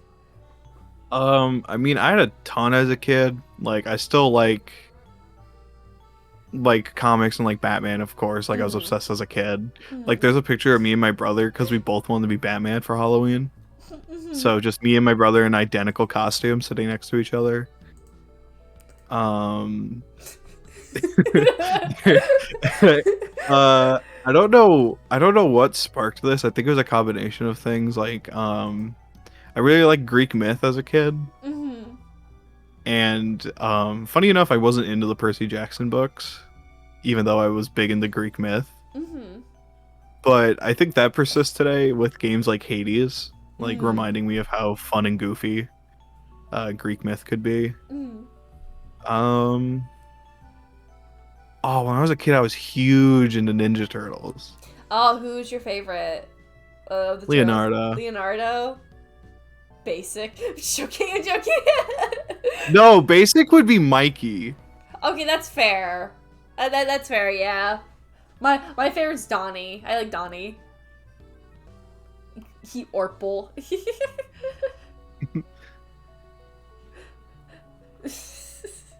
So it has, like, besides, like, comics or Batman or, like, the superhero stuff, it has, like, are you still, like, into Teenage Mutant Ninja Turtles or, what was the... I watch a lot of, you know, I usually like to keep up and see what, like, the latest versions of each are. Like, I really liked Rise of the Teenage Mutant Ninja Turtles. I thought the animation was super slick. Peanut, your base Peanut. Oh, okay, I have to ask 2 questions, actually, about TMNT. What was your favorite rendition of Teenage Mutant Ninja Turtles? And I'll wait for you to answer that one first, actually, before I bring up the other one. I think the 2003 show has to be my favorite, just because that's the one I watched as a kid. Oh, the one with the white, where they all have white eyes, like, all the time? Yeah, the super dark and, like, color-wise, it was super dark, but it was a lot, like, super action-heavy. Like, and the theme's just like 1, 2, 3, 4 turtles. Yeah, yeah. I love that shit. I had a ton of video games and a ton of toys for it. Yeah, I love that's my favorite one actually as well. I love that one, even though. Oh hell yeah! Yeah, dab me up, Joe. Hell yeah! And then it goes into fast forward, and then it goes into Back to the Sewers for the finale. Okay, my second question for you is, what do you think of the Michael Bay movies of the TNT? I saw the first one in theaters. I think they're not good. I'm just gonna state that now. They're not good. And the way that the studio actually treated the people playing the turtles, not cool. They treated those people like shit. Wait, really? They Yeah. The people who actually, like, voiced and mocapped the turtles, those people got treated like absolute garbage. What do you mean? Like, by the fans or the studio?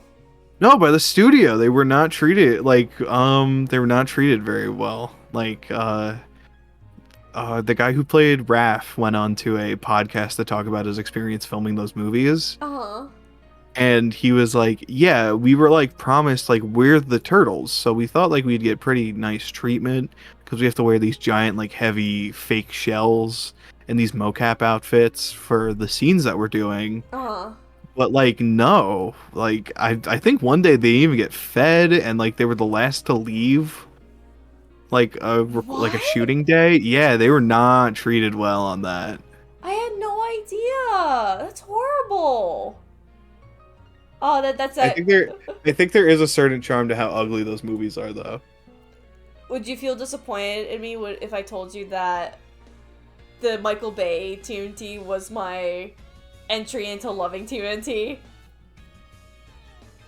I think that's really funny. When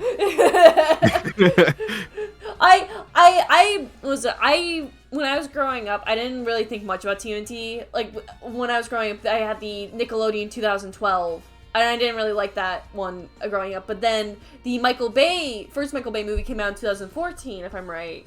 The other one came out in 2016. I saw them both in theaters, and I was obsessed with them, and that's how I got my crush on Donatello, actually.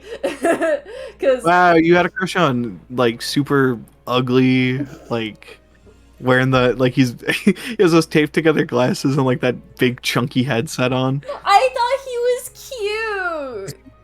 I You thought felt like the like grotesque, like hyper realistic turtles. I like that he looked real because I had look.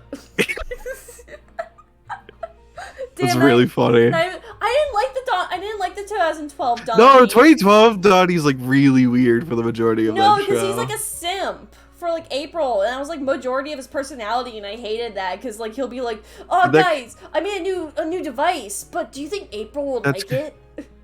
Yeah, it's super weird. Like that arc, like they leave and it's like, okay, Donnie's gonna be independent because Casey eventually shows up, but then it immediately goes back to like him being jealous of Casey to then like, okay, him and Casey are friends now, they're good, and then it immediately goes back to incel Donnie. Like, No, it's weird. It's weird. I feel like it's really weird to ship April with any of the turtles. I don't know how I feel about it either. I like in the original cartoons when they were all like dopey faced turtles that none of them. Oh yeah, the 80s cartoon. None of them like romantically pursued it. It was just like April would show up and all the turtles. It was a much more like friendlier vibe, but also kind of the vibe of just like, yeah. 2003 especially gave like the sibling vibes between them because like the finale of that show being like April and Casey's wedding and Mikey's like, "Excuse me, I'm the maid of honor." No, yeah, I never liked the idea of shipping April with any of the turtles. I always saw them having like a sibling vibe in the 2012 cartoon when they kept emphasizing Donnie and April. I really hated that, and that made me really hate April when I was a kid. I don't hate April anymore. I like her in I do hate that version of April, though. I really don't like that version of April, because one, I think it's dumb that she gets, like, mind powers for no reason, and two, I think she's a weird spawn of the Krang and shit, like, that... Like, they complicated it a little too much. She's, like, a part of the Krang, and also, like, she was just a bitch. I'm sorry. She was a bitch to both Casey and Donnie. Like, you're a horrible person. 2012 fanfiction for Donnie. Okay, Peanut, I will agree with you on that, actually, because I read those fanfictions as a kid. I read those fanfictions, you're right. April is, in fact, one of the boys, especially... Yeah, no, she is a part... April's a part of the boys. Hell yeah, brother! No, like, whenever I think of, like, classic April, like, everyone always, like... I feel like no one talks about, like, April genuinely as a character from the first wave cartoons. Like, because, like, everyone's like, oh my god, April's, like, so hot in that, like, yellow jumpsuit. She is, but, also... I feel like, but no one talks about how, like, actually funny she is. Like, she's an enjoyable character, actually. Like, yeah, she's got great tits, but, like, she's also really funny. Yeah, I think... there's such a charm about that 80s show because I like it when artists will draw like the turtles like slightly different and like you can clearly say that they have their own personality, but there is a certain charm of all the turtles looking exactly identical, the same, and they're all the same height. Yeah, there's four like 4'5" turtle dudes, and like the pretty woman shows up and she's like, guys, we have to help, and the turtles are just like, yes, pretty lady. No, I love that though. I think one of my favorite things about the Turtles is that the very first design of all the Teenage Mutant Turtles is that they all look exactly the same, and they all had like the same color masks, so you would not be able to tell them apart. Run. Yeah, because they all had red masks in those. I just love the idea of them all looking the same. I'm not against them looking different though, like in Rising Teenage Turtles, because I love the art style a lot in that show. Like, it was really good. It's a really good show.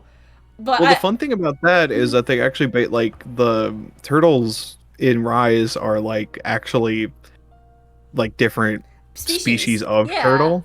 Yeah, I love that actually, because like, what was it? They were all the original stories that the Teenage Mutant Turtles were like products from a lab or something. Like there's many different stories. Like they were either products from a lab or they were in the sewer that got mixed in with the with the slime, the mutagen. Yeah, oozed. The ooze.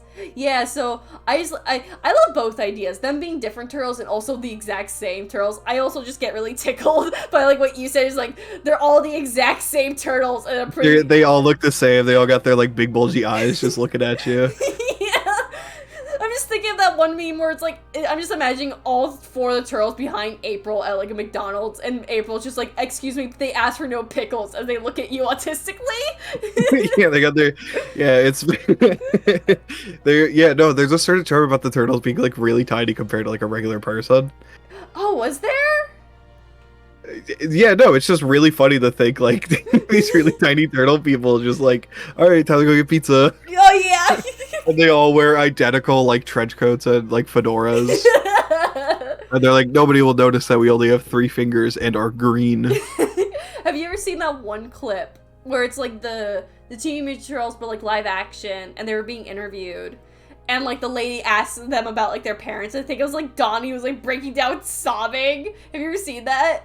No, I have not. Hold on, wait, I can bring this up for like stream as well. Hold on. YouTube. Donnie TMNT sobbing. Let's see here. Hold on, wait. I think live action. I think it was Donnie. I love the 80s live action movies too. They're so goofy. Hold on. Oh yeah, no, they're so funny. They're actually so silly. Hold on. I think this is it. Hold on, let me check real quick.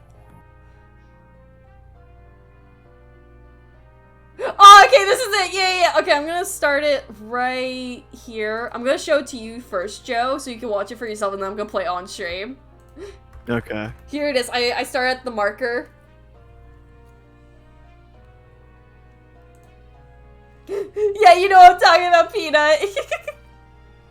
I'm gonna, while you're looking. Oh my god, there's actually tears coming out of his eye. Whoa. Yeah. Hold on, wait. Let me see if I can. All of them are sobbing, but oh my god, Donnie's like snotting and shit. This is hilarious. Hold on, I'm gonna show it to the stream so they can see it. So this was like a silly interview of like back in 1991 of the live action turtles, and I think about this clip a lot. So hold on, Peanut, I'm gonna full screen it. Don't worry. That's so funny. Hold on, I'm gonna play it for the stream. All right. Let me see if I can raise the quality a bit. Hold on. Quality. On the Barbara Walters show. Let me see if this will... Okay. Do you know who your parents were?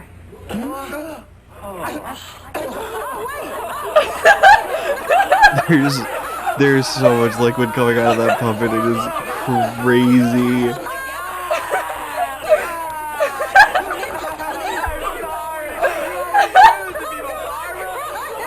And Mikey's just hitting him in the face with a tissue box. It's so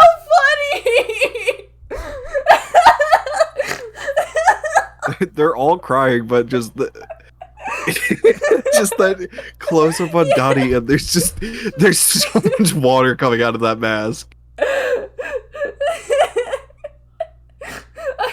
Barbara, what is wrong with you? We're never coming back to the Barbara Walters show. Let's go, boys. Hold on, I just really want to play that again. Just like Donnie, like sobbing, just like. Do you know who your parents were? And she's cackling.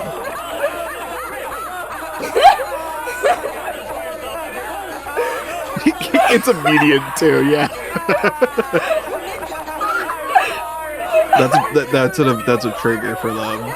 And Barbara's laughing at their pain. But again, Mikey just hitting Donnie with the fucking tissue box. I love this clip so much. It's such a visceral reaction. Oh my god. That's gonna be my new Discord brief. Hold on, chat. I'll put this in my Discord server. So if you want to see this for yourself, hold on. I'm gonna put this in my Discord server. Just put that there.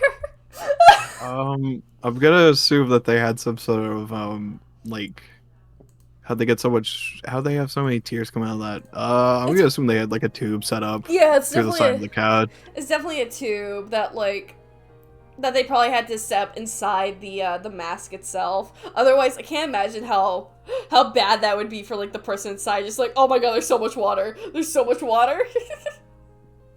Oh my god. That I love that clip so much. I'm surprised you never seen it, Joe. That's really funny. It's so. What's with your parents?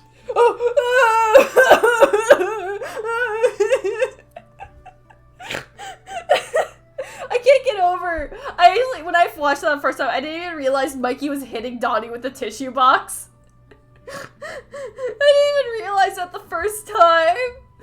Oh my god. I think I like to imagine like that wasn't actually scripted. Like maybe Donnie's was scripted, but the others in the suits weren't. So there was like, what do we do? What do we do? Like genuine panic. No, that's real because the Ninja Turtles are real. Oh, that's so true. That's so true. And you know what else is true? This question that I'm gonna ask you. Joe, what was your first fictional crush as a kid, and does that crush still linger to this day? Easy. Thorn from the Hex Girls. Oh, yeah. And yes, it still persists till today. That's a base answer. Very base.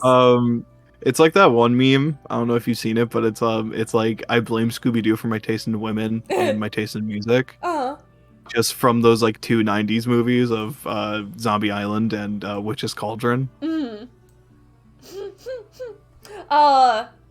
Were you a Daphne? Were you a Daphne person or a Velma person? Daphne 100%, because then like after seeing like Witch's Cauldron and being like, whoa, the Hex Girls, they're so cool. Because I grew up, my dad was a big metalhead in college, so I grew up around like a lot of rock and metal music. So immediately just being like this like cool girl group that were also like rock, I was like, oh, that's so rad. But then Mystery Inc. came out and they did like a Hex Girls thing, and Daphne became a member of the Hex Girls. Uh-huh. And like that blew my mind That as became like a like everything 7-year-old. to you. Yeah, that was a react like that. Some synapse formed in my brain at that moment, and I was like, whoa. The synapse formed in your brain. Well, what'd you think of Velma from like the live action Scooby-Doo movie, especially like I think it was like the second one? I fucking love the live action movies, and I love that cast. Matthew Lillard, my beloved. I would happily be with any one of those cast members: Freddie Prinze Jr., Sarah Michelle Gellar, Matthew Lillard, and fuck, I'm blanking on the actress who played Velma. I know who you're talking about though. I'm also blanking on her name. I know the other three's names because they're also they were in like others late 90s horror movies, so I know their actors a lot better. And also because Sarah Michelle Gellar is Buffy the Vampire Slayer. Yeah. Oh, no, yeah. I actually, funny enough, I didn't watch the Scooby-Doo live action movies when I was a kid. I actually watched them like recently for the first time. They're genuinely really funny. They're really funny. I got a chick's bod, Scoob. I yeah, love in the Matthew first Lillard. movie, they're on the plane, and Shaggy's staying next to that lady, and she's like, "My name's Mary Jane," and he's just like, "That's like my favorite name ever." Because the movie was originally supposed to be like more for like adults, and like and like Shaggy was supposed to be way more of a stoner than he already is. Have you ever seen that one GIF where it's like Scooby like on the plane? It's the plane scene, right? And Scooby's like wearing an old lady outfit. And Nobody could notice that this is literally a Great Dane in a dress and a hat. Have you ever seen that one GIF where it's like Fred like slaps or like does like slap Scooby, and then Scooby like punches him back, and like the gif is like them flying out the airplane because the And the plane explodes. yeah. I love that meme format so much because there's also someone did the episode of Seinfeld where they're all on a plane. It's George, and he's standing next to Jerry, and he's like, "Funny man," and then the back of the plane explodes. Funny man. That's what happens if I go on a plane. I'm just gonna say, "Funny man." I think another cartoon crush for when I was a kid would definitely, because of how much Batman media I consumed, definitely Catwoman. Yeah. Yeah, you seem like a Catwoman kind of person. Listen, she doesn't fuck around. What about what was her name? Black Cat?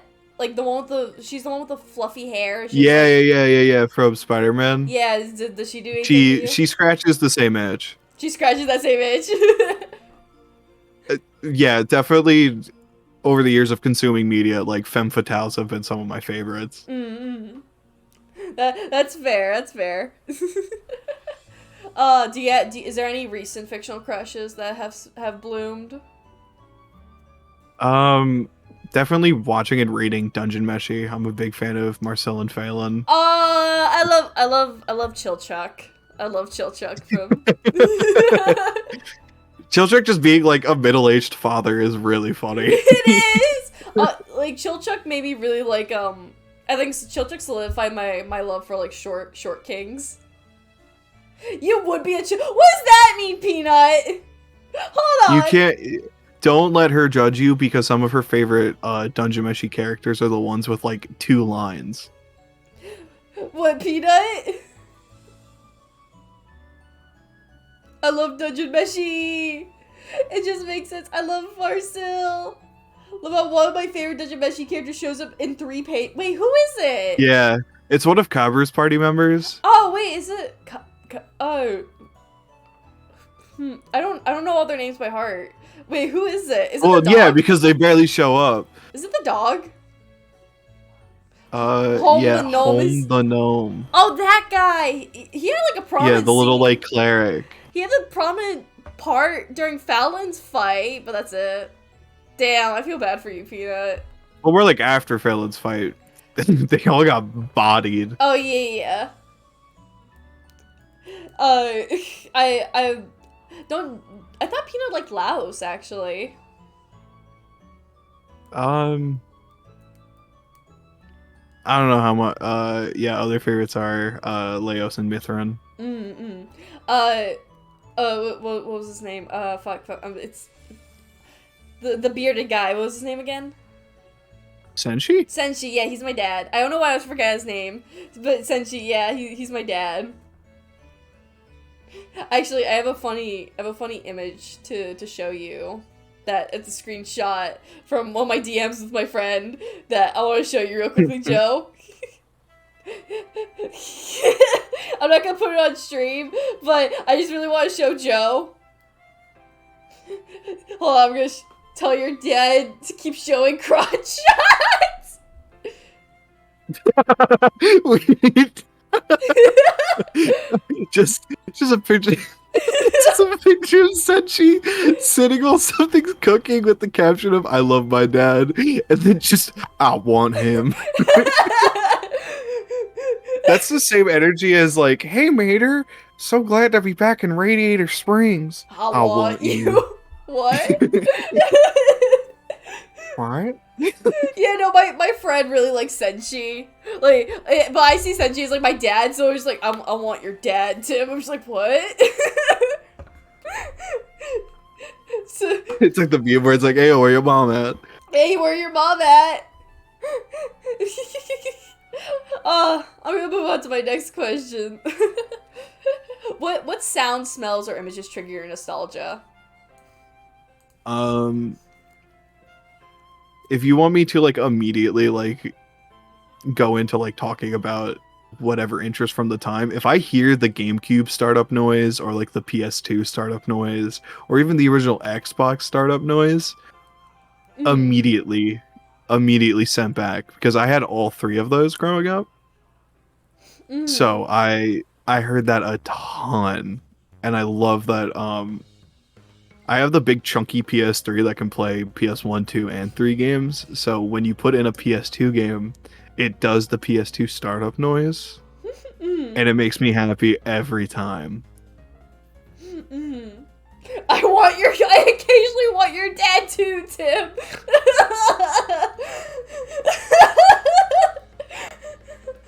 Also, that's very fair. I was actually talking about this earlier with my friends in a different call, where I was saying, like, man, I really wish, like, more, like, consoles had that prehistoric, like, PlayStation sound to them. Because, like, the PlayStation, like, 2 sound, like, when you boot it up, is like, beautiful. Magnificent. You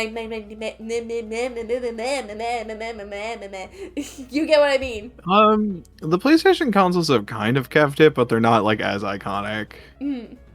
Like they just play like little chimes and stuff. And I think my PS5 loads way too fast for it to even play like its opening, because like by the time I'm turning my TV on, it's already on like the start screen. Yeah, I don't own a PS5. I think I stopped being like a severe like console player after the PlayStation 3, because the PlayStation 3 was the only console I played Little Big Planet on. I don't know if you know Little Big Planet. Oh, I loved Little Big Planet. I had it on my PSP. So I could play it at school. Did you play Little Big Planet 2? I did. Okay. I did not play Little there was a third one, right? That was the one with like the bird and stuff. That's Little Big Planet 3, yeah. Peanut, you know Little Big Planet. Oh, that makes me so happy. That warms my heart. Actually, Joe, I want to tell you something about my Little Big Planet days. When I was on Little Big Planet, I was a movie maker. Hell yeah. Do you want to know what kind of movie I made? I made a series, a film series on my Little Big Planet. And this was around the time when I was really into creepypasta as well. Like, I was gonna say, did you make a horror series? I did. Do you want to know what I called it? Oh, what'd you call it? I called it Isabel the Killer. Fuck yeah. Actually, Joe, one of these days, I could show it to you. I could show it to the world because you still have them? So my dear friend Rave helped me set up, help me set up my PlayStation, if you know what I mean. So I have access to all my old files, and I have all my old films on there. And one of these days, I might stream them, or if I can't stream them, I'll make a video on it, post it on YouTube. That's so rad. But I just had to ask that. I need to share that. One of these days, I need to share my Isabel the Killer. And yes, it is like Jeff the Killer, by the way. It is very much based off the old Jeff the Killer story, which, if you know it, it's bad. It's gonna be bad. It is so... Oh my god, the original Jeff the Killer, like... I definitely read it back in, like, early middle school. Like, right after that first, like, initial boom.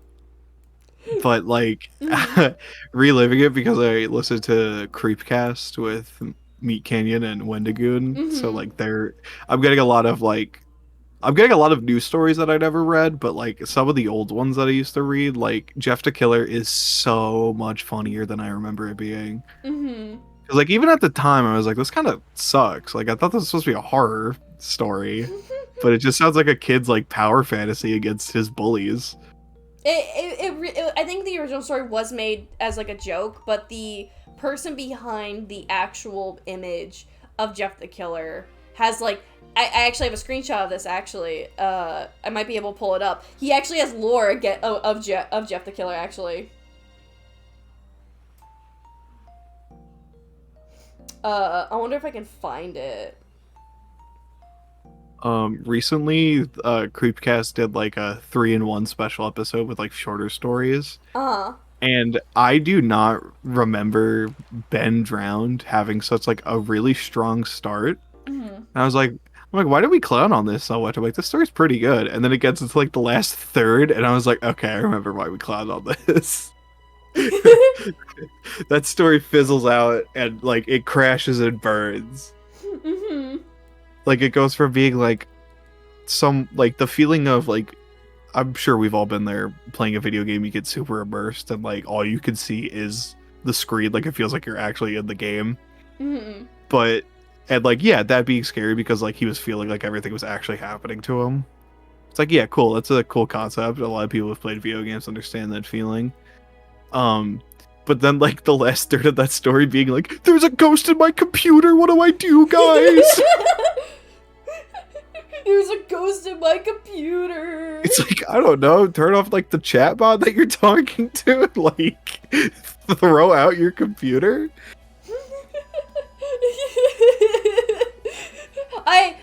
Was there any creepypastas that genuinely scared you, like as a kid? A lot, yeah. I think it was never really like the stories. Like there wasn't like most creepypastas. There wasn't a lot of substance to it. Mm-hmm. But if you're reading it, but if you're listening to like one of the creepypasta channels, like with those dudes with like the super deep voices Mm-hmm. reading the stories and like they actually gave visuals and stuff, I think that atmosphere as like a whole scared me a lot as a kid when I'd Mhm. watch those videos. Mm-hmm.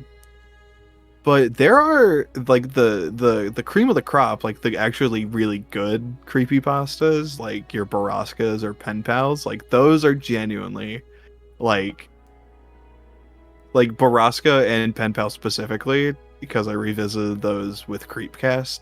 I forgot how like emotionally like hard they hit. Mm-hmm. Like I was like, God damn, that these are upsetting. Tim, I've got to show you your reaction. I gotta show you your reaction to My Wife Keeps Speaking. I have actually not seen that one, Peanut. You're gonna have to show me that one eventually. My wife keeps peeping to me around corners. That no, my wife keeps peeping to me around corners is kind of silly. I remember I did That a one stream. takes such a turn. Oh.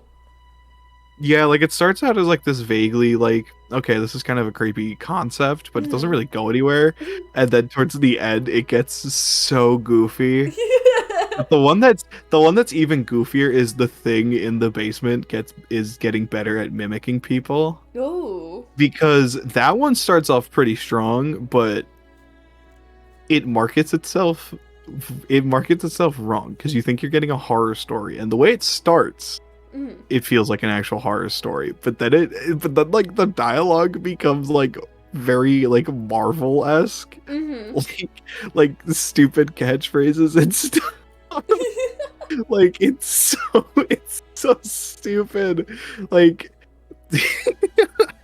I can't describe it. You have to experience it yourself. I'll have to. I need to read more creepypastas eventually, because like we're in a new day and age where creepypastas are either being revamped or we got new stories to read. Honestly, I need to do that more, because I did this one stream with a few of my friends where we read a bunch of creepypastas. I couldn't read it at the time because I had a sore throat, but there were some really good ones in there. I feel like you would love. Oh, that just reminded me of something. Joe, I have a question for you. What's up? Have you ever heard of Freddy Freaker? I fucking love Freddy Freaker. Are you kidding me? I have a Freddy Freaker hoodie. No way! No shot! Fucking, it's like, yo, yeah, no, it says "Get Freaked" and it's got his face on it that glows in the dark. Is that like from Oni Plays, or is that like an official? Yeah, no, it's from Oni Plays. Okay, because that's where I first learned of him. Okay. It's like I asked this because I have to tell you something. Did you know that out there exists a Freddy Freaker fan fiction? It doesn't shock me that it exists, but I'm so happy it does. It exists. It is a thing, and I read it. And what kind of fan fiction is it? I don't remember if it was spicy. I don't think it was. I just remember Spicy Freddy Freaker. I don't remember if it was spicy, but I remember there was a lot of emphasis about his blue eyes, his gorgeous blue eyes. Did you? He does have some baby blues. Did you write? No, I did not write it. I wish I had the creativity and imagination to write a Freddy Freaker fanfiction, but I did not write it. I wish I did. But it exists, and one day I'm gonna read it on stream. I need to ask my friends to read it with me. Okay. I would love to be there Oh my because God. that sounds fucking hilarious. I just need to do more fan fiction readings, because, like, there's just so many good ones. I think the worst ones I've read, actually, have always been the Diary of a Wimpy Kid ones, now that I think about it. Because they're so bad, Joe. Because you want to know why they're so bad? Oh, I'm sure. Because they're probably written by, like, 12-year-olds. No, that's not why. Do you want to try to take a guess why they're bad? Are these, like, the, like, full-on fanfiction? Like, they even made, like, art for it, too? I don't know about the art part, but most likely the art part, but that's not what I'm talking about. Oh, because I wanted to know if you're talking about the, Diary of a Wimpy Kid, like, fanfictions where it's like, I'm not gay, Greg. Oh, no, that's like the Reddit comics. I'm talking about archive our own fanfictions. Oh, no, I do not know about these. So, I know everyone knows about the funny Reddit comics of I'm not gay Greg. My knowledge of fucking Diary of a Wimpy Kid comes from Archive Our Own, which, if you don't know what that website is, if you're not 18, don't go on it. Because there's a lot of raunchy and also a lot of heavy fan fictions on there. There's also a lot of good ones. In my opinion. Sorry, I just had to look up Freddy Freaker again. You love this guy? 1-900-490 freak. Call now. Call now. It's the freak phone. I bring this up because all the fan fictions I have found of Diary of a Wimpy Kid is always of Greg and Roderick together. Ew. Ugh. It's icky. It's always them, and I'm just like, this is supposed to be funny, but it's not. Like what? It's like all those that gives the same energy as like the supernatural fan fictions, where it's like, well, I've got no character to ship this character with, so I guess his brother will have to do. I know. It's so bad. Like, I could never read the Diary of a Wimpy fan fictions. Because, like, I read them as a kid. I read them when I was barely in high school with my friend. The brother girls just self-insert. No, it was the brothers. Like, I was a high schooler when I first found them. I wasn't even interested in Diary of a Wimpy Kid or, like, Roderick, even though I know a lot of people, when we were younger, like, had a crush on Roderick. I never saw it personally. I didn't like Roderick. I thought he was an asshole and reminded me of my own brother. I think it's really funny how people have the confidence to do gross shit like pairing brothers together, but they don't have the confidence to make their own self-insert. Or like, it's okay for me to ship this brother with his brother, but if I dare make a character who's essentially just me, that's going too far. I'm not that kind of freak. I'm not that kind of freak. I don't know. I feel like you have to be above self-inserting yourself into the world to do incest stuff. I feel like I think people need to do more self-inserts. Like, I very much agree. enjoy when you make your own character to fit into. Oh, thank you. That makes me so More happy. people need to get comfortable with making like their own little OCs for different, like, whatever media they're into. Oh, I thrived on that stuff when I was a kid. I made self-inserts for things I didn't even know, like Naruto. What's that one game where it's, I think, I remember my friend Sonari is obsessed with this game series, but I don't remember. What do you know the character Shulk? What is he from? Like from... Oh, that's from Xenoblade. Yeah, I made a character for Xenoblade without even knowing anything about Xenoblade. I just knew Shulk from Super Smash Bros., so I made a self-insert to go with Shulk. Yeah, it's Shulk from Smash Bros. I made one for, I made one for One Piece. I never watched One Piece. I made one for Naruto. I made one for Legend of Zelda. I made self-inserts for everything, even for stuff I didn't know. Nowadays, I just put myself into everything, because one, I'm lazy, and two, I like being personal with my things. I was gonna say, yeah, it helps you get into it even more. Exactly. That's why I pair myself with Ban Ban. Oh my god. We're circling back to Garten of Ban Ban, chat! I was gonna say, Tim would be a crazy Inuyasha girly. I've never watched Inuyasha. I've genuinely never watched it.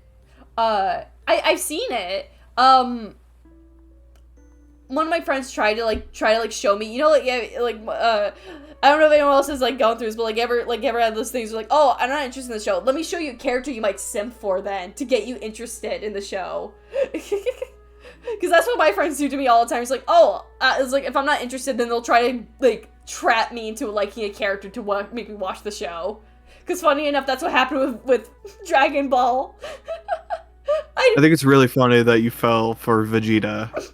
I can't share the without even. It's so funny. The thing is, I can't share the context in its entirety to the public because all guys, yes, it's Vegeta. Peanut, I will. I mean, I was gonna say like, of all guys, Vegeta. It's like, well, Bulma got with Vegeta. But spoilers for Dragon Ball, I guess. No, I already knew that. I was gonna say it's kind of hard to get into it without knowing. Like, you'd have to be completely blind to the series. I already knew that Bulma and Vegeta were a thing because Vegeta is not the best guy out of the lineup. You are smoking crack if you think Vegeta's the best guy in the lineup. No, Kai specifically said out of your lineup for me. Oh, out of your lineup. Yeah. I don't know.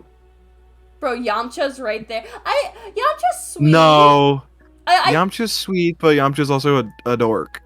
Oh, well, I haven't seen what Yamcha is in the later, if he's in Dragon Ball Z. I've only just started watching the first Dragon Ball, like when Goku's a kid.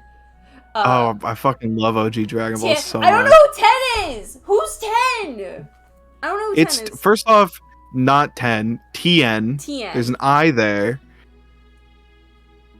I don't know who TN is. But I'm assuming you're not like there yet if you've like only just started Dragon Ball. I only know so many few characters. I know Yamcha when he was like a teenager, so I can't simp for him right now because he's a teenager. Like, have you actually started watching Dragon Ball? No, I have actually. I just finished watching the first arc after they Yeah, the Pilaf saga where Goku turns into the Great Ape. Yeah, and like he loses his tail and Poor turns into a big pair of scissors. Yeah. I think Oolong is weird.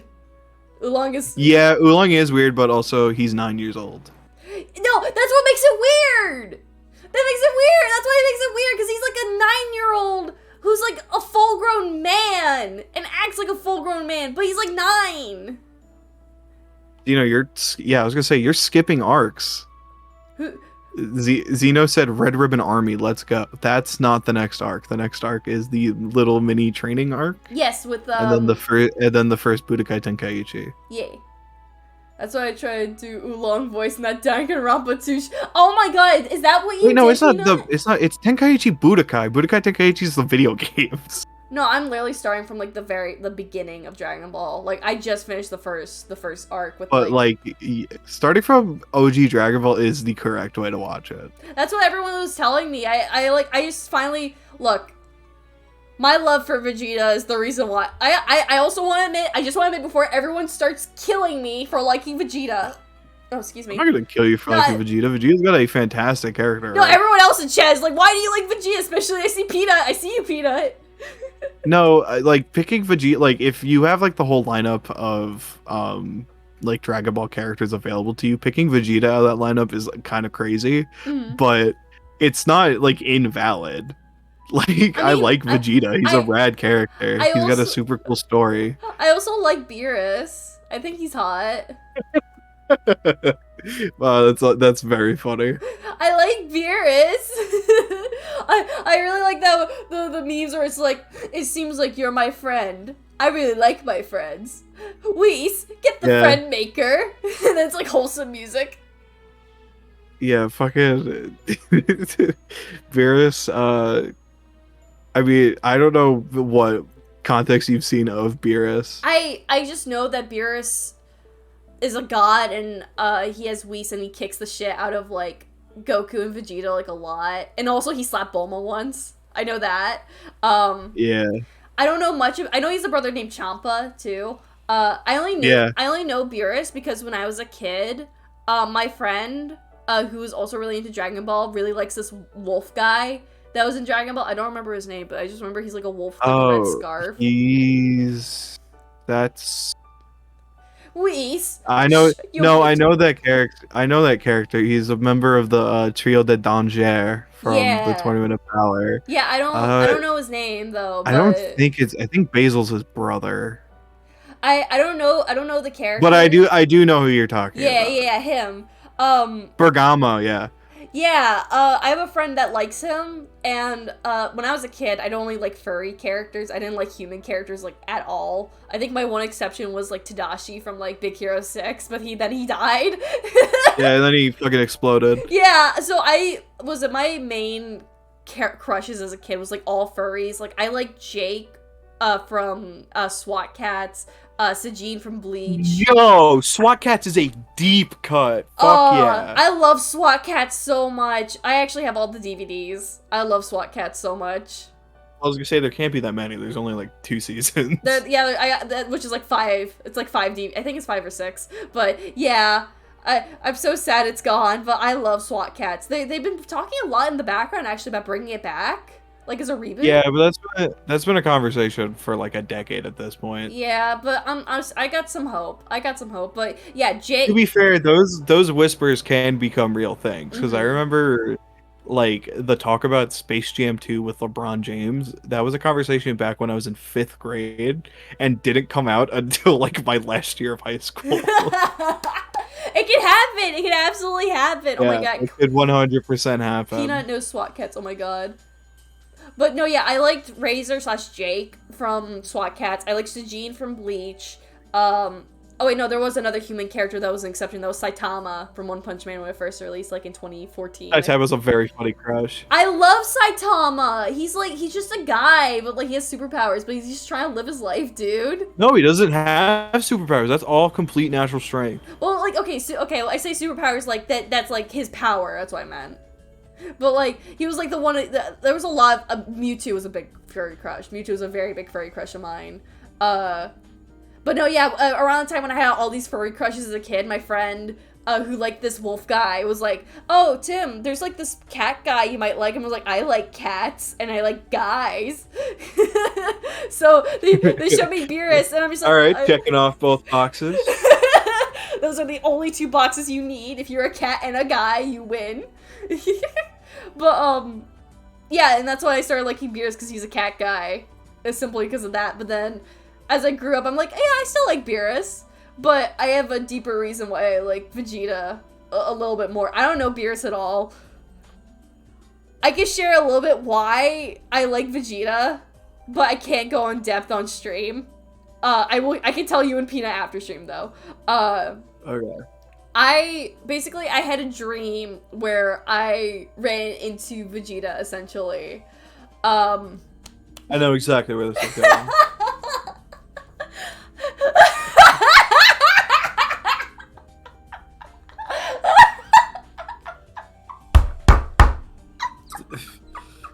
I'm sorry.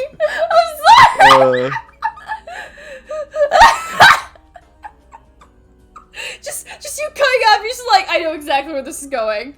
You could call it divine intervention. He came to you in a dream. It came to me. He came to me in a dream, and that is probably as far as I can go. Vegeta. I'm gonna die. I'm gonna die because of this stream, because of you, Joe. I get to be the finale on the last episode. Let's go. Oh my god, no! I have so many other people to interview.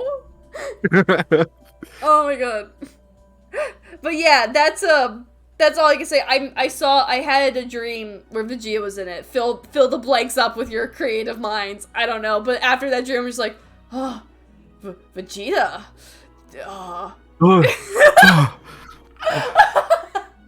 I You wake up, you're like your hair's all messy. Yeah. You should interview Peanut. I want to interview Peanut, but Peanut said that she couldn't remember anything. I read fanfics, so you don't gotta say anything else. Yeah, Peanut, you get it. You get it. I would love to interview Peanut, but only if she wants to. And like she said she couldn't remember anything for when I first made the initial post. But I would love to have Peanut here anyway, though. Honestly, I love Peanut. I mean, I think it's very funny. I'm a stronger person now. We can talk about creepypasta and fanfictions. I think it's really funny that I'm on this show when like episode like 3 was the guy who made It's Raining Tacos. Oh, that was episode 2, actually. That is still so insane to me. Well, that I managed to like get in contact with him. That you met him, like that's crazy. He follows me on Twitter, and we were Twitter mutuals, and I was just like, hey, I think you're cool, and like you follow me. Do you want to like be interviewed on my silly little show? And he said sure. So it was just like, and like he's like chill with me. He actually made like a lot of my emotes actually on like both Discord and on Twitch actually, if I can. Yeah, no, he made like these specific emotes for me, and this is by the artist that made them. The same artist of Rain Tacos made me these emotes. No, shout out to my friend Boon Bum. He's so cool. I mean, like, what was it? The second episode I interviewed Boon, who's the creator of Rain Tacos, and then I interviewed Oni. That was like my third episode. I don't know. I want to interview like more cool people, but I'm just really shy. I don't know. I thought about trying to shoot my shot in the dark with some people, but I'm just like I'm really shy. The fact being I managed to reach out to the creator of Rain Tacos is still like, man, we're chill now though. I had to do a double take when I was listening to that episode. You're just like, what? Huh? I was like, no fucking shot.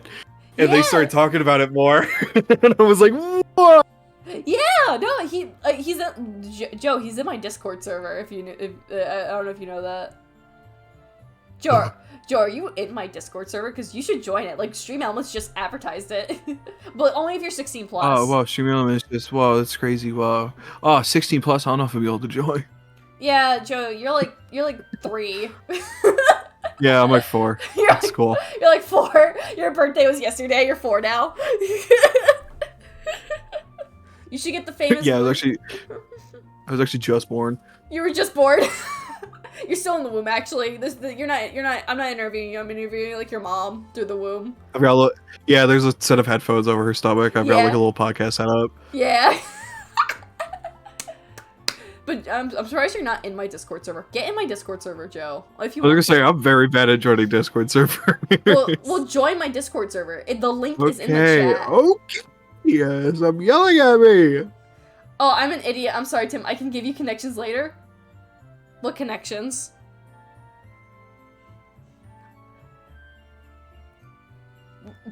Connections?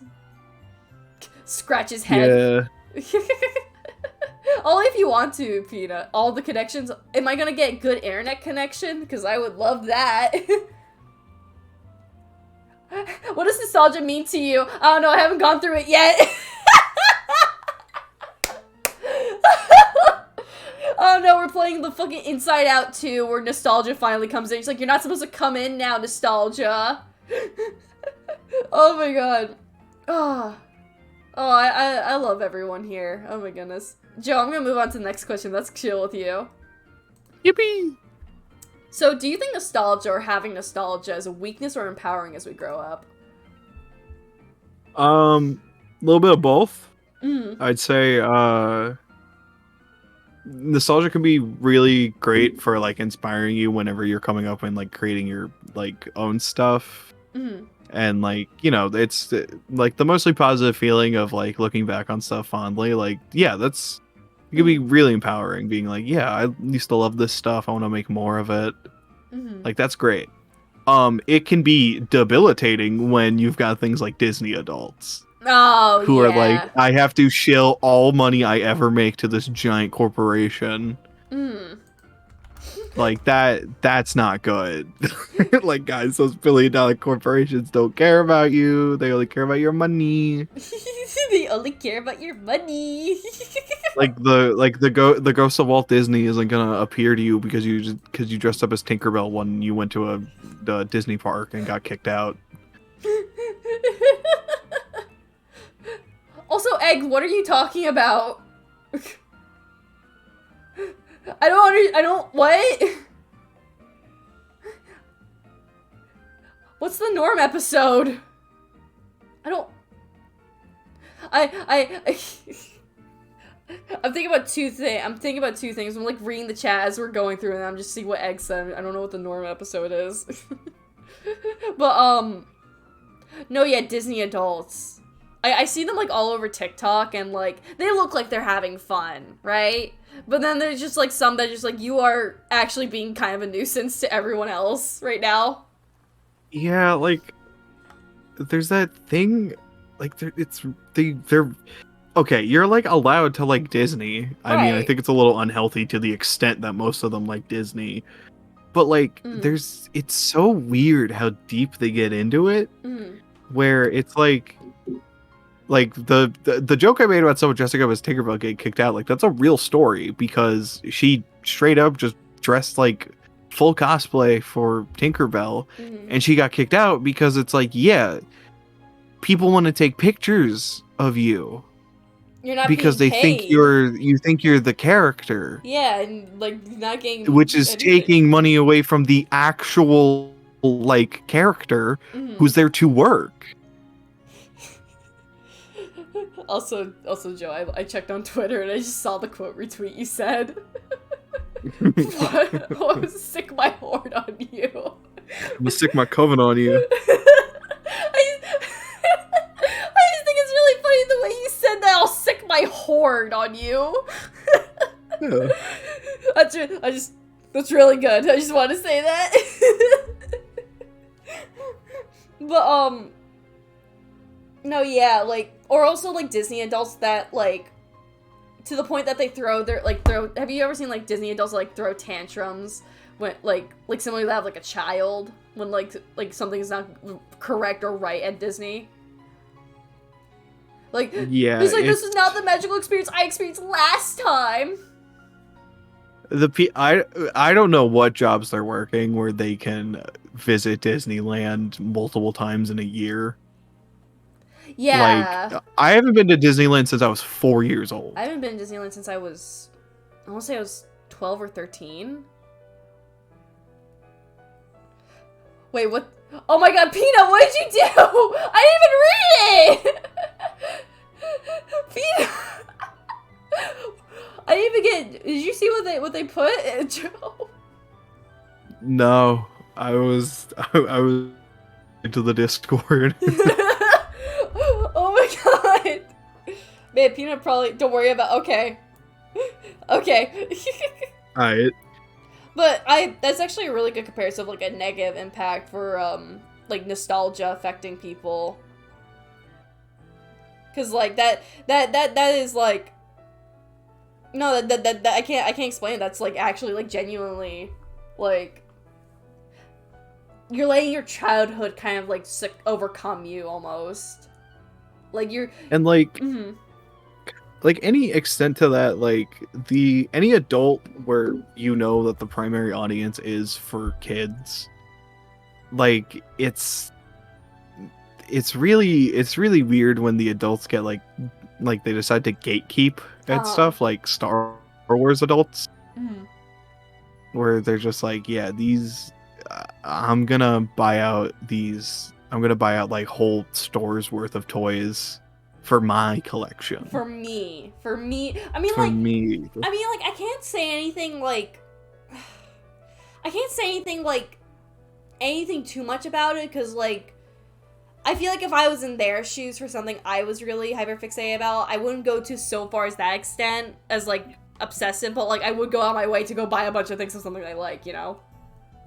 Like, there's, like, a different I was gonna say, like, lines.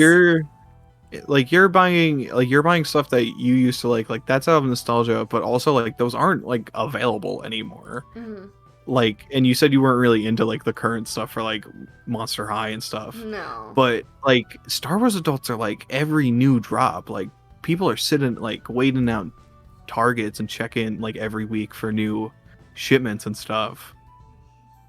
No, you are right about that, because like honestly, like was it G3 Monster High, like doll collectors themselves are kind of in that same aspect of like kind of like Disney adults, not to the full extent, but there are certain exceptions where, like, okay, so every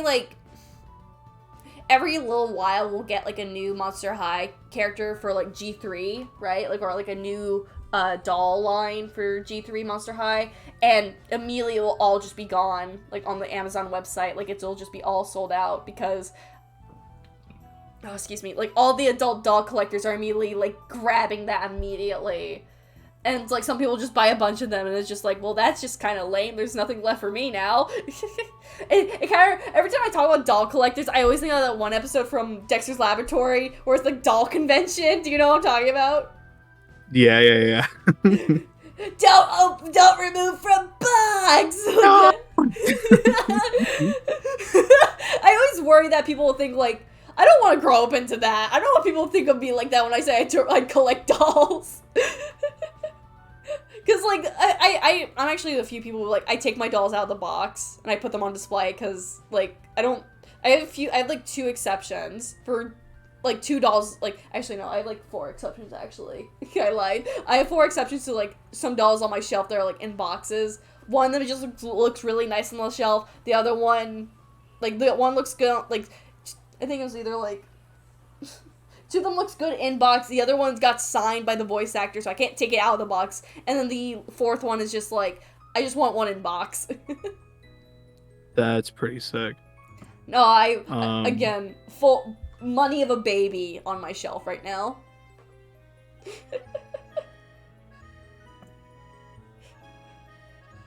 But no, that is like that's actually a really good. I like that comparison a lot about like there's a line of like good nostalgia and bad nostalgia, or like abusing it basically. I do like that comparison a lot. I've not heard that one actually before, so you get gold star for being unique.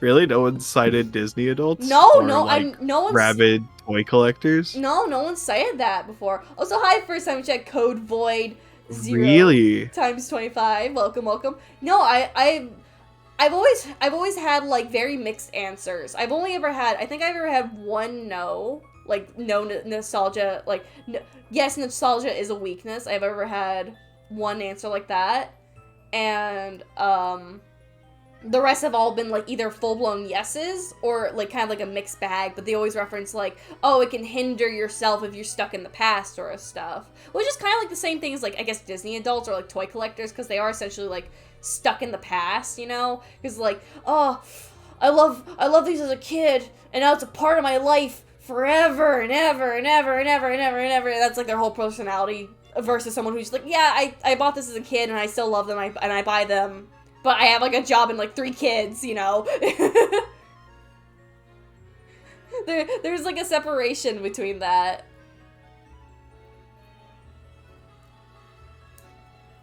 Joe, you're still there, right? I just want to make sure.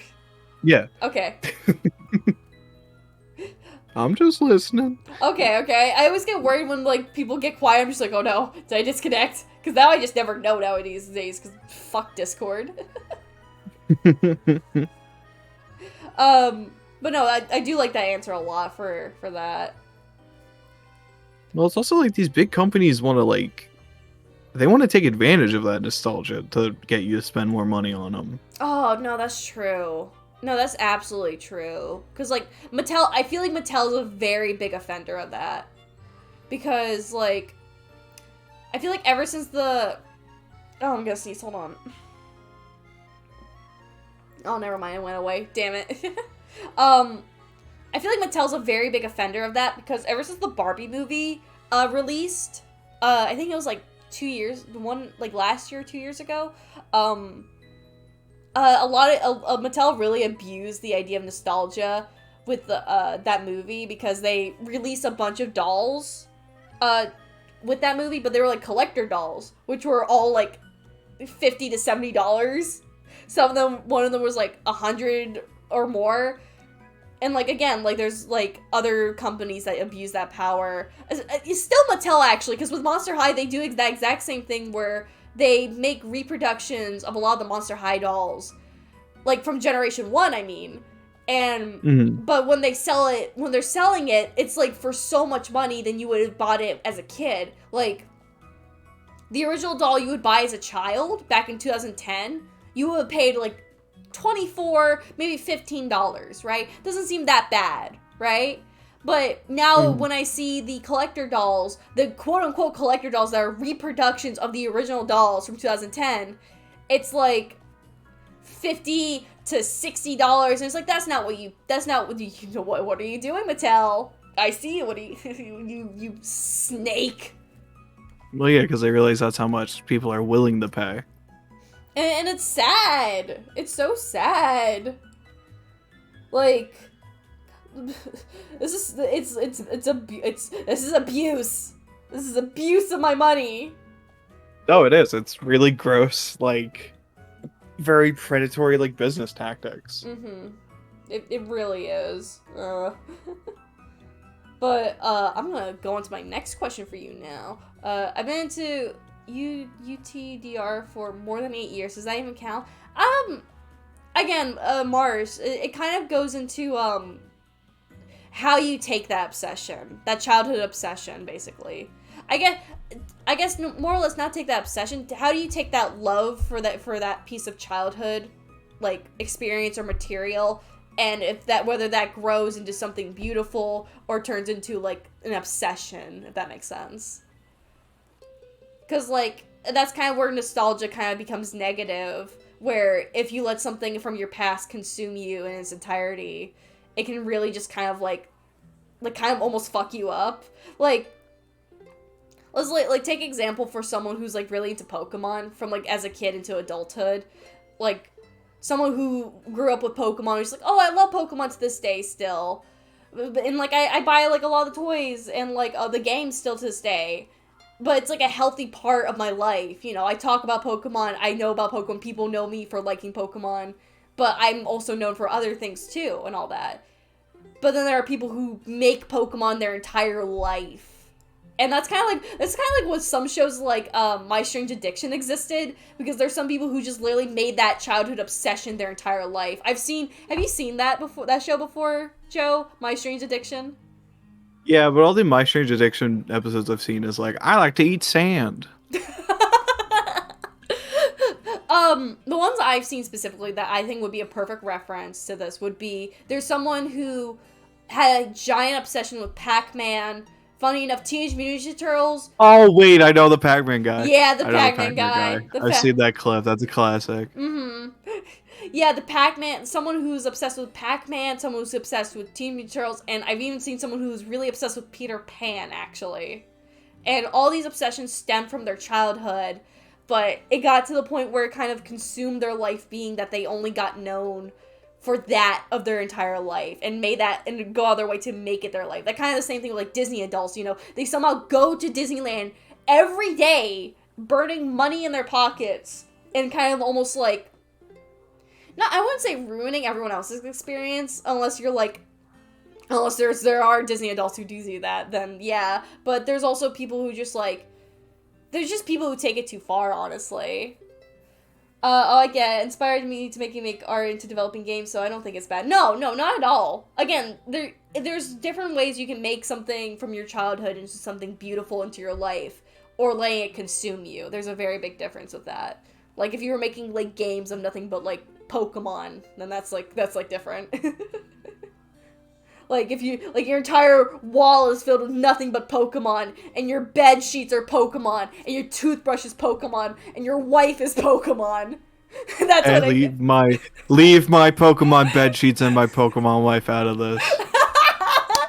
I shouldn't be talking. I'm married to Maxie, and from Pokemon, I'm talking about myself at this point. I'm gonna move on to the next question. That's alright with you, Joe? Yeah. If you could bring one thing from your childhood and bring it to this current day and age, what would it be? It could be anything from an old TV show to a discontinued product to anything.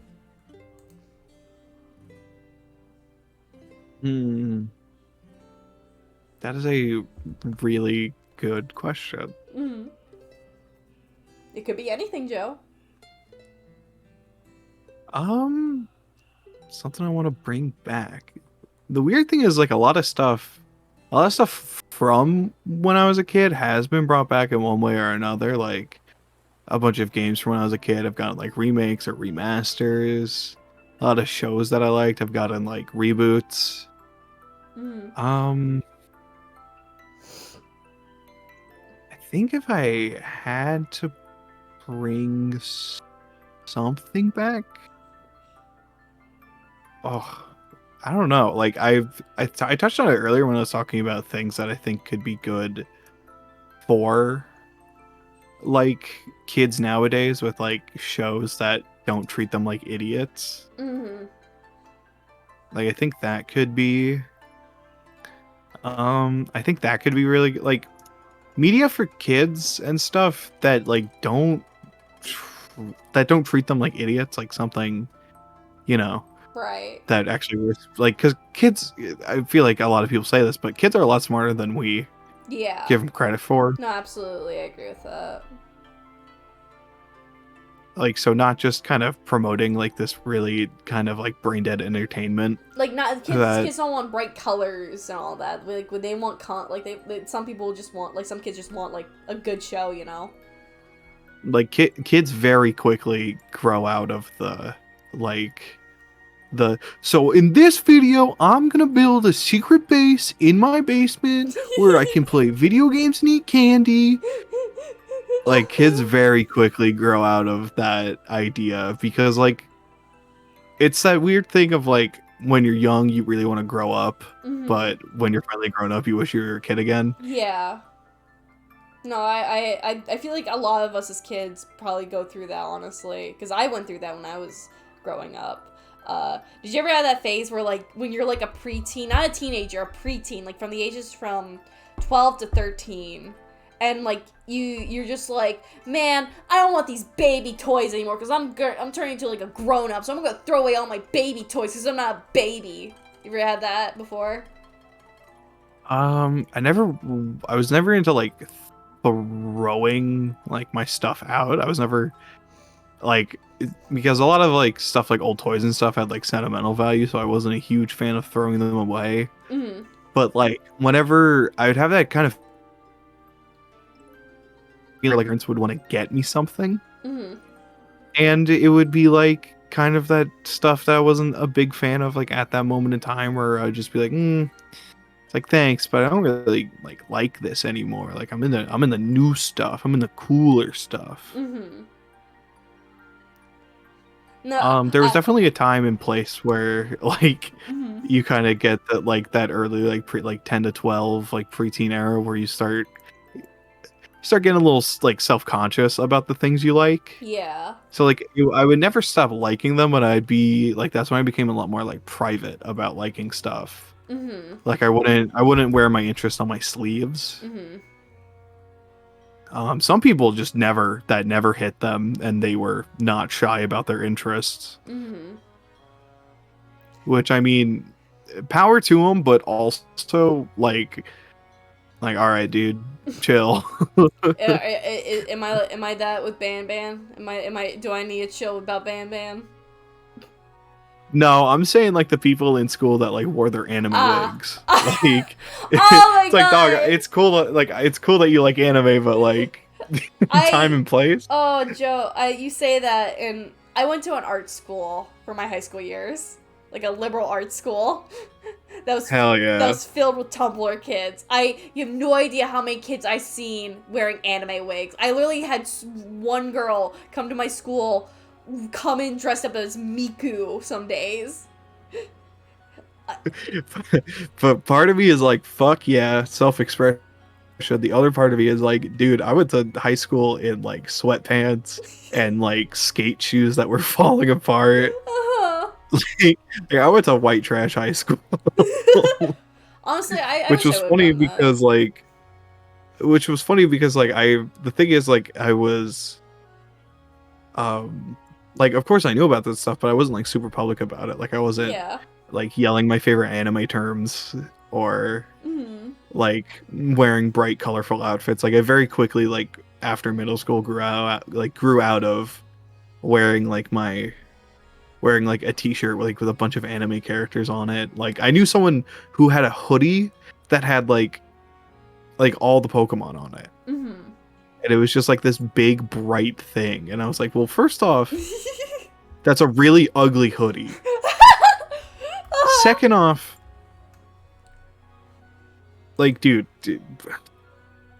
I feel like at a high school environment where people are probably like the meanest most of them will ever be in their lives. Mm-hmm. Like, I feel like it's a part of self-preservation. It is. Where you kind of gotta, because yeah, like teens especially are gonna be mean. Mm-hmm. Like if you don't like the same thing as I like, you're weird. you're the worst person. You're the worst person that actually ever exists because we don't share interest. Which is funny because like half of the sports teams, like those kids were what I called closet weebs. Mm-hmm. Where like they'd make fun of you for liking anime, but like those dudes loved Dragon Ball and Naruto. Mm-hmm. Yeah. I wish And I knew that because like my brother was friends with their older brothers. Oh no, yeah. So like I would go to their houses for like parties and different occasions, and they'd be talking about that stuff. Mm-hmm. And I'm like, you guys are just as big nerds as other people. Like, you can't like this interest because I think it's weird, but I like my own interest, and you can't make fun of me for that. Yeah, basically. A lot of them, like by the end of high school, kind of grew out of it. Some of them were worse than ever. Yeah. Oh, no, I know that feeling too, because, again, like, I feel like a lot of, like, almost every school has that, like, that kind of bully and all that, and, like, self-expression of various kinds of, like, for the kids. It's truly something. It truly is. Yeah, I took these like self-expression in like a different direction. Like instead of like just wearing a bunch of graphic tees of whatever thing I was interested in, I started buying like weird like I really liked shirts and like sweaters and hoodies that had like weird designs on them. Mm-hmm. Just because they looked interesting to me. Mm-hmm. But like they wouldn't be like they were weird if you looked at them, but if I was standing in a crowd, you wouldn't pick me out. Yeah. No, that makes sense. So like that was fun because like by the end of high school I was hanging out with like a ton of art kids. Mm-hmm. And was like a semi-art kid myself because that's my senior year of high school. I had half a schedule. Mm-hmm. So I left hours before everyone else, so I spent most of my time just hanging out in the art rooms working on projects and stuff Mm-hmm. because I didn't have other classes. Makes sense.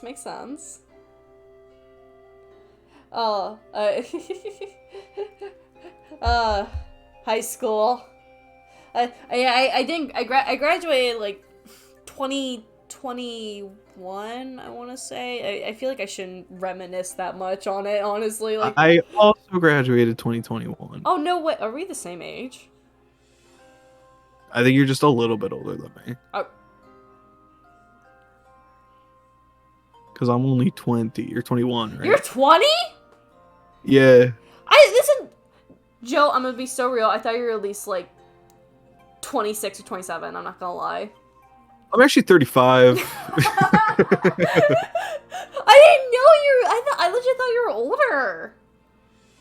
I didn't know you were. No, 21. I get that. Trust me, everyone tells me that. I guess it's just like you seem like an old soul. That's what it is. I'm an old soul. You seem like you have a lot of stories to tell. Oh yeah, but that's just because I did a lot of dumb shit. Speaking of dumb shit, what was your thing as a? That's so mean. That's so mean to move, like, transition with. It's not gonna be dumb. It's not dumb shit. I take it back. Next question. It's so mean. Oh no, the dumb shit I did in high school I know is dumb shit. Like the dumb shit I did as a kid is just like kid stuff. Like you can't blame a kid for doing like cringy stuff. Right, but like for this question, what was your thing as a kid? Was it art, gaming, writing, any of the sorts? And how's that hobby or skill? How's it developed over the years? And how would you compare it to your younger years? Video games 100% because, well, not only has that evolved into me streaming on and off a lot, but it's also how I've met a ton of people. Mm-hmm. Like, it's how I've made a lot of my friends, is joining different communities for different games and stuff, or like, oh, I like this video game and I like this content creator, so all me and these people like the same content creator, so then we became friends. Mm-hmm. Like my current best friend, like I straight up just met because one day in class we got paired up as partners. Mm-hmm. And like we vaguely knew each other because when you go to school with the same like 200 people, you know faces. Mm-hmm. So I'm just like, yeah, I recently bought the DS copy of Final Fantasy 3, and then he was like, oh, that's rad. And so we started talking, and now we've been best friends since. Aww. But yeah, like video games were like my everything as a kid. Like that was the one concrete thing. Like if you didn't know what to get me, it would be just get a game. Get you a game. Any game. Get a game that vaguely related to another interest you knew I had. Mm-hmm. How has your gaming skills improved over the years? Oh, I was dog shit as a kid. I didn't even know how to work menus and stuff. I just kind of kept mashing a button until the game started. Uh-huh. Which had consequences because I as a little kid I got rid of 2 save files. Mm-hmm. One for my older brother. I accidentally got rid of his save file on, I think it was an Army of 2 game, just because I was mashing through the menu. Raid! Oh my goodness! Ah! Raid! Oh my gosh, Shagar! Thank you for the raid! Let me give you a shout out! Hi, Shagar! Thank you for the raid! Hi! No. Oh my goodness, thank raid. you! Hello, viewers! Welcome to my episode, my 15th episode of Nostalgic Chatters. What were y'all doing? Aww! Oh, I love you too, Shagar! Thank you for the raid! Hello! What were y'all doing on your side of Twitch? It's not telling me. Great, awesome. Shagar, tell me what you were doing on your side of Twitch. I'm so glad you stopped by.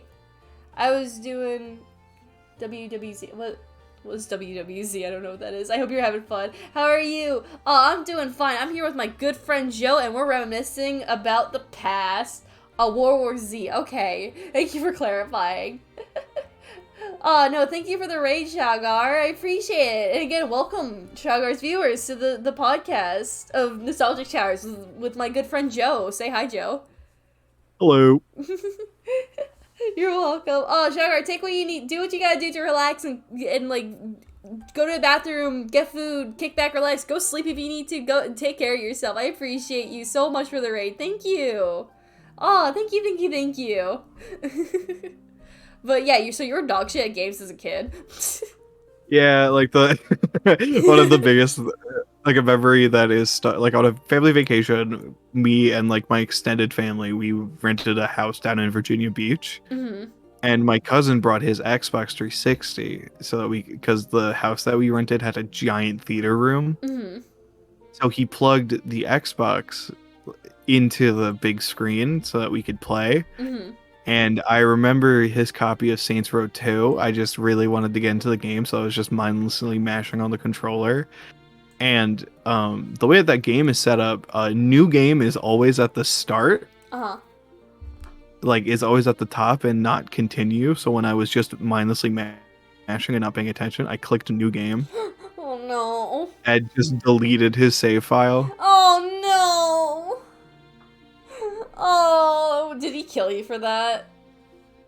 No, he was actually pretty cool about it. I was also in like 3rd grade, so he wasn't gonna freak out on me. Okay, that's good. Thoughtlessly just playing a game. That's good. But I do remember my uncles coming into the room. Like, I forgot what the rest of the family was doing, but I was just sitting in there by myself playing it. Mm-hmm. And my uncle just sat down in the front row of like the theater. Mm-hmm. And he was just like, so what you doing? And I'm running around as my cousin's character, who was wearing like a Joker makeup and like a suit with like a katana, and I'm just mindlessly running around like killing people with it. And he's like, so what you doing? And I'm like, I don't know, just playing. Just playing. And then I was like, oh, check this out. And I got on a motorcycle and I was doing like a wheelie. Oh, He was like, uh-huh. And then he just got up and left. I would have stayed. That sounds so interesting. Oh my god. Oh. Oh, that's fun. That's fun. Oh, this is. Oh my goodness. I'm so ready. I'm so ready to hear your answer for this. All right, Joe. What would you consider the cringiest thing you did as a kid? And would you do that same cringy thing, or would you have changed it if you could? Oh, like I said, the cringy stuff I did as a kid, I feel like it's just a natural part of being a kid. Yeah. Because you're not, like, sure how to exactly express your interests and Mm-hmm. so, like, because my brother did sports, I got dragged to a lot of places that I would be bored out of my mind. Oh no. Yeah. So, anytime any parent would be like, "Oh, so Joe, like, what do you like?" That was my immediate in, just to start rambling about Yeah. whatever interest came to mind, because I was young, I was unmedicated, so my brain was moving a mile a minute, Mm-hmm. and I would just talk about whatever interest flew into my head.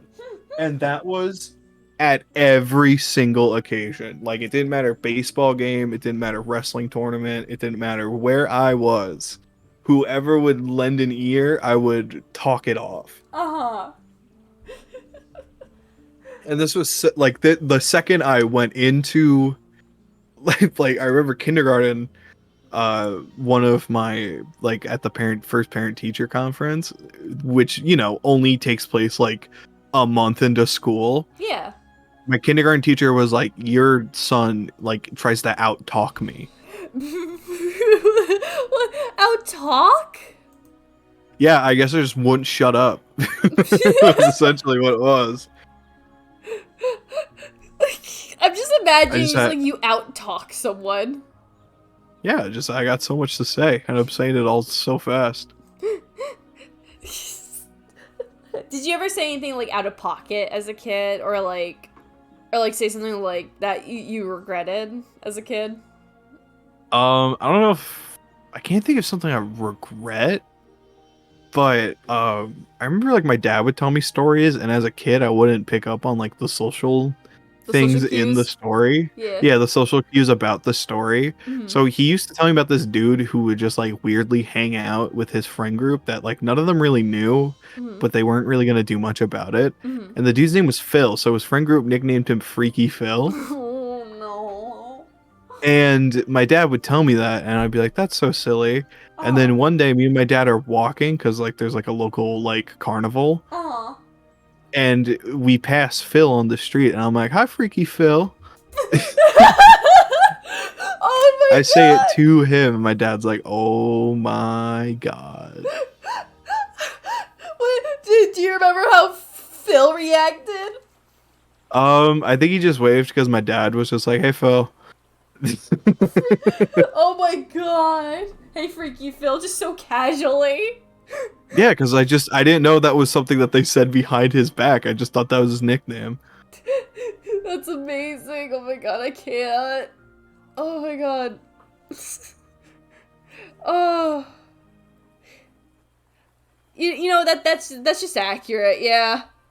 I also didn't pick up on social cues as a kid either. Oh my god.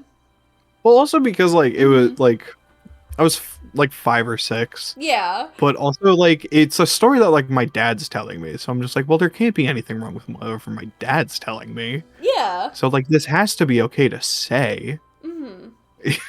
So I didn't think twice about saying it. Like, even though looking back, like, yeah, I don't think you'd want a nickname that has freaky in it. What about Freddy Freaker? No, that's because like, that's what he is. He is the freaker, Okay. and he's proud to be it. Okay. That's different. Okay, I just want to check. I can't figure. Also, I think it's really funny, like, being an adult now and learning more about, like, the dude Phil and being like, whoa, okay, I understand why you guys called him freaky. Oh, there's hidden lore behind that. Yeah. That's for like the Nostalgia Shatter's like hidden tapes. Yeah, nostalgia chat after dark. After dark. Oh my god, I can never do an after dark thing. Well, little do they know the tapes under my TV is what they are. Ooh, lore, oh my god. Oh, the After Dark show, which isn't a show at all. It's just two friends talking. Yeah. Oh, well, Joe, I'm gonna move on to my next question, if that's alright with you. Yeah. Do you think your past self would be excited or proud of the person you become, or do you think otherwise? I think it'd be a real mixed bag. Because I think younger me would love a lot of kind of what I've done. Like I have like the huge video game collection that like the little me would always dream of. Mm-hmm. Like I have a bunch of like collector stuff, and I have a group of friends that are all like same interests as me, and like I even like live stream, which was like a huge thing when I was a kid, because the funniest thing is like from our generation onwards, like the number one thing a kid would say that they'd want to be when they grew up was like a YouTuber. Mm-hmm. Just because like that job seemed like so, it's like, you mean I can play video games and make money? No way. And stuff like that. Like I think he'd really enjoy that aspect. Mm-hmm. But I don't think he'd be too excited about me being in like a huge creative slump for like the past year of me not really knowing what I wanted to do. Mm-hmm. So I think he'd be like, so it's like, oh, so you live stream and you made like YouTube videos. What are you gonna do next? And when I tell him, I don't really know. I don't think he'd be too jazzed about that answer. I mean, at least you're honest with yourself. I feel like everyone goes through a creative slump. I for sure know I've gone through my fair share of creative slumps. It's just like a matter of like finding your place, like finding your. When did I get this scar on my? I was messing with my hands, and I looked at my hands like, when did I, there's like a cut or scar on my wrist. I never seen that before. What? I think my cat scratched me. I never noticed. Okay. I was gonna say, as a cat owner, that they just appear. Yeah. No. Yeah. That makes sense. That's weird. I mean, like, yeah. No, I've had my fair share of creator slumps. It's just kind of mad. Like, I think like the important thing is like just don't give up. Basically, you'll get out of the slump eventually, but like just don't give up on that. Basically. Yeah, it's stuff like that, and also like I always have like crazy and funny stories to tell, because like they're crazy and funny after the fact, but like in the moment they were like real stupid shit that definitely I shouldn't have been doing. Yeah. So like I would never consider myself a role model, but like the reason why I'm able to give advice on some stuff to some of my younger friends like is because I've already done like the hard part of having to go through that. Right. No, that makes sense. It does. Of like do as I say but not as I do. Exactly. Yeah. It's sometimes hard to give that advice where it's like don't do as I say, not as I do, because like sometimes we don't follow our own advice. No, but that's an honest answer for like to like be. It's like the it's like the meme from like the latest God of War games where it's like we can't give in to our anger. We are not better than the gods. It's like, well, how do you know? How do you know? Oh, I love that. There's this one GIF actually. I feel like I need to see if I have it. No, I don't. That's the wrong thing. Hold on. I want to see if I have this GIF I really need to show you, Joe, because you brought up God of War. Hold on. I know I have it here somewhere. Where is it? It's really funny. Where is it? There it is. What do you think of this GIF?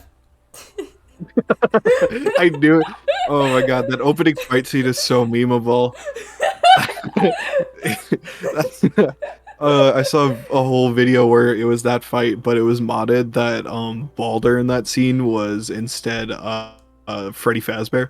Oh my god, really? Yeah. You need to show me that later. If I could find it, I will 100% send it to me. Please. Or you. My brain's melting. No, you're good. We're just about done. Don't worry. So to go along with the last question I just asked you, if you could go back in time, what would you tell your past self? I'd probably tell my past self to not be ashamed of like who he is, and not be like scared of other people judging his interests. Because I feel like Because like you talking about like your like Little Big Planet series, like part of me wishes I still had all that stuff from that I made as a kid that like I deleted out of like embarrassment. Because like a ton of that stuff, a ton of like older stuff that I made when I was a kid is just gone out of just like me, like 14-year-old me being like, ugh, this stuff's cringy. Why do I even still have this? Yeah. No, I yeah. Treasure that shit, basically. Yeah, like don't be afraid to like enjoy what you like. Like enjoy what you like. Save your old shit always. So true, Lynn. Yeah, save your old shit always. Never get rid of it. Never get rid of your old shit. I sadly ripped out a lot of my old sketchbook pages, but I still have a great majority of them, so I'm happy I didn't throw them all away. I'm still upset that a lot of them are gone. Because there was some really good shit from those sketchbooks. Not good, but just like memorable, you know? But Joe, we have reached my last question for you. This is the most important question as well. Did you have layup sketchers as a kid? I did. The correct answer? The actual correct answer? I did have light-up sketchers. They had Spider-Man on them. Aww. They're pretty sick. I'm guessing you were just a really big Spider-Man fan growing up, really? Oh yeah, like Batman, like anything that had a superhero on it, my parents were like, here you go. And I was like, well, I guess I like this. And that kind of just continued. Well, I guess I like this. And then it just like, it just... Well, yeah, because like, my parents would like, like, I didn't know who the Hulk was until my parents gave me like a shirt with the Hulk on it. And I was like, well, I guess I like this guy. This guy's pretty cool. And then that evolved into me like being like, oh, whoa, this is sick. So wait, you didn't even know who the Hulk was before? Like... At like 4 years old? No. I guess that kind of makes sense. I just say a lot of the stuff I like, I probably would have gone there eventually, but all of it got kickstarted by like my dad showing me stuff. Right. No, it's just like I probably wouldn't have been into Lord of the Rings since I was like 4 if my dad never showed me the movies and if I never read the books. I just find it so fascinating that like your parents bought you the items of the shows or things that you weren't interested as a kid. But inadvertently, that you're like, oh, I guess I like this, or like, oh, now I gotta get into this because I have it now. Yeah, I had like a ton. Like I had a bunch of hand-me-down stuff from my older brother because he was only 3 years older than me, so a bunch of his stuff was still intact. So it's like, yeah, like if my brother's doing it, then like I'll see what it's about, and then I ended up liking it. I just never heard of that logic before. Is the thing where it's just like I think it's just that I don't think it's too weird. I just think it's like an unspoken thing. Oh no, yeah, I don't think it's weird. It's just more or less I've never heard of it, and also like yeah, like you said, it's unspoken, so it's like, huh? That's just fascinating to me. Yeah, like you get given like a shirt with a character you like on it, and it just becomes so naturally a part of your life. When someone questions you on it, you're like, well, duh, this is my Hulk shirt. So does that mean? I was given a lot of shirts that had like the British flag, like England flag on it. Does that mean I'm like a big fan? You're English. I'm British now. The sun will never set on the British Empire. It's Tuesday, ain't it? God bless the Queen. God rest her soul. God bless her soul. Oh my god. Well, Joe, that was my last question for you, and thank you so much for joining me today. Of course. Timothy is the pillar of the monarchy! Oh my god! Tim keeps this empire standing strong. Hell yeah, I do. God bless. I can't believe Tim is British. If Tim loves anything, it's the Queen and imperialism. Wait, the Queen's dead. You still love her. I mean, I guess so, yeah. I did play Peppa Pig on stream, so I guess that counts for something. And I do like tea. But, Joe, thank you for joining me today. I genuinely had so much fun. talking. Of course. And I feel like I've learned so much about you, and that we're now closer as friends and band buddies. We're the Bam Bam Bandits, yeah. They're Band Bandits. I love that. Huh? That's such a name. Oh my god, we're the band. Hold on, I'm changing your nickname on my Discord to my Bandit. Hell yeah. Bandit. I now have a Band Bessie and a Band Bandit. Let's fucking go. Oh my god. But no, Joe, thank you for joining me today. I had so much fun. I appreciate you so much. Of course, I had a ton of fun too. I love doing like podcasts like this. Oh, Just hanging out and talking with a friend. I'm so glad. Chat, thank you all for joining me here today as well. I really appreciate you all. I appreciate the lurkers, the raiders, and the chatters. I appreciate you all. Let's go bother Jex. Raid Jex. Let's go become a nuisance. We're gonna raid, and everyone, remember what our raid message is. Hold on, I will copy and paste it. I have it ready. And again, thank Joe for the raid message. For inadvertently coming up with those. Rare Chuck E. Cheese showroom 90s chair phase 3 HTF. That's our raid message. Get that copy and pasted ready. Get that copy and pasted ready, guys. For Jex chat. You hear me? Do you hear me? I will be streaming tomorrow. I think I'll be continuing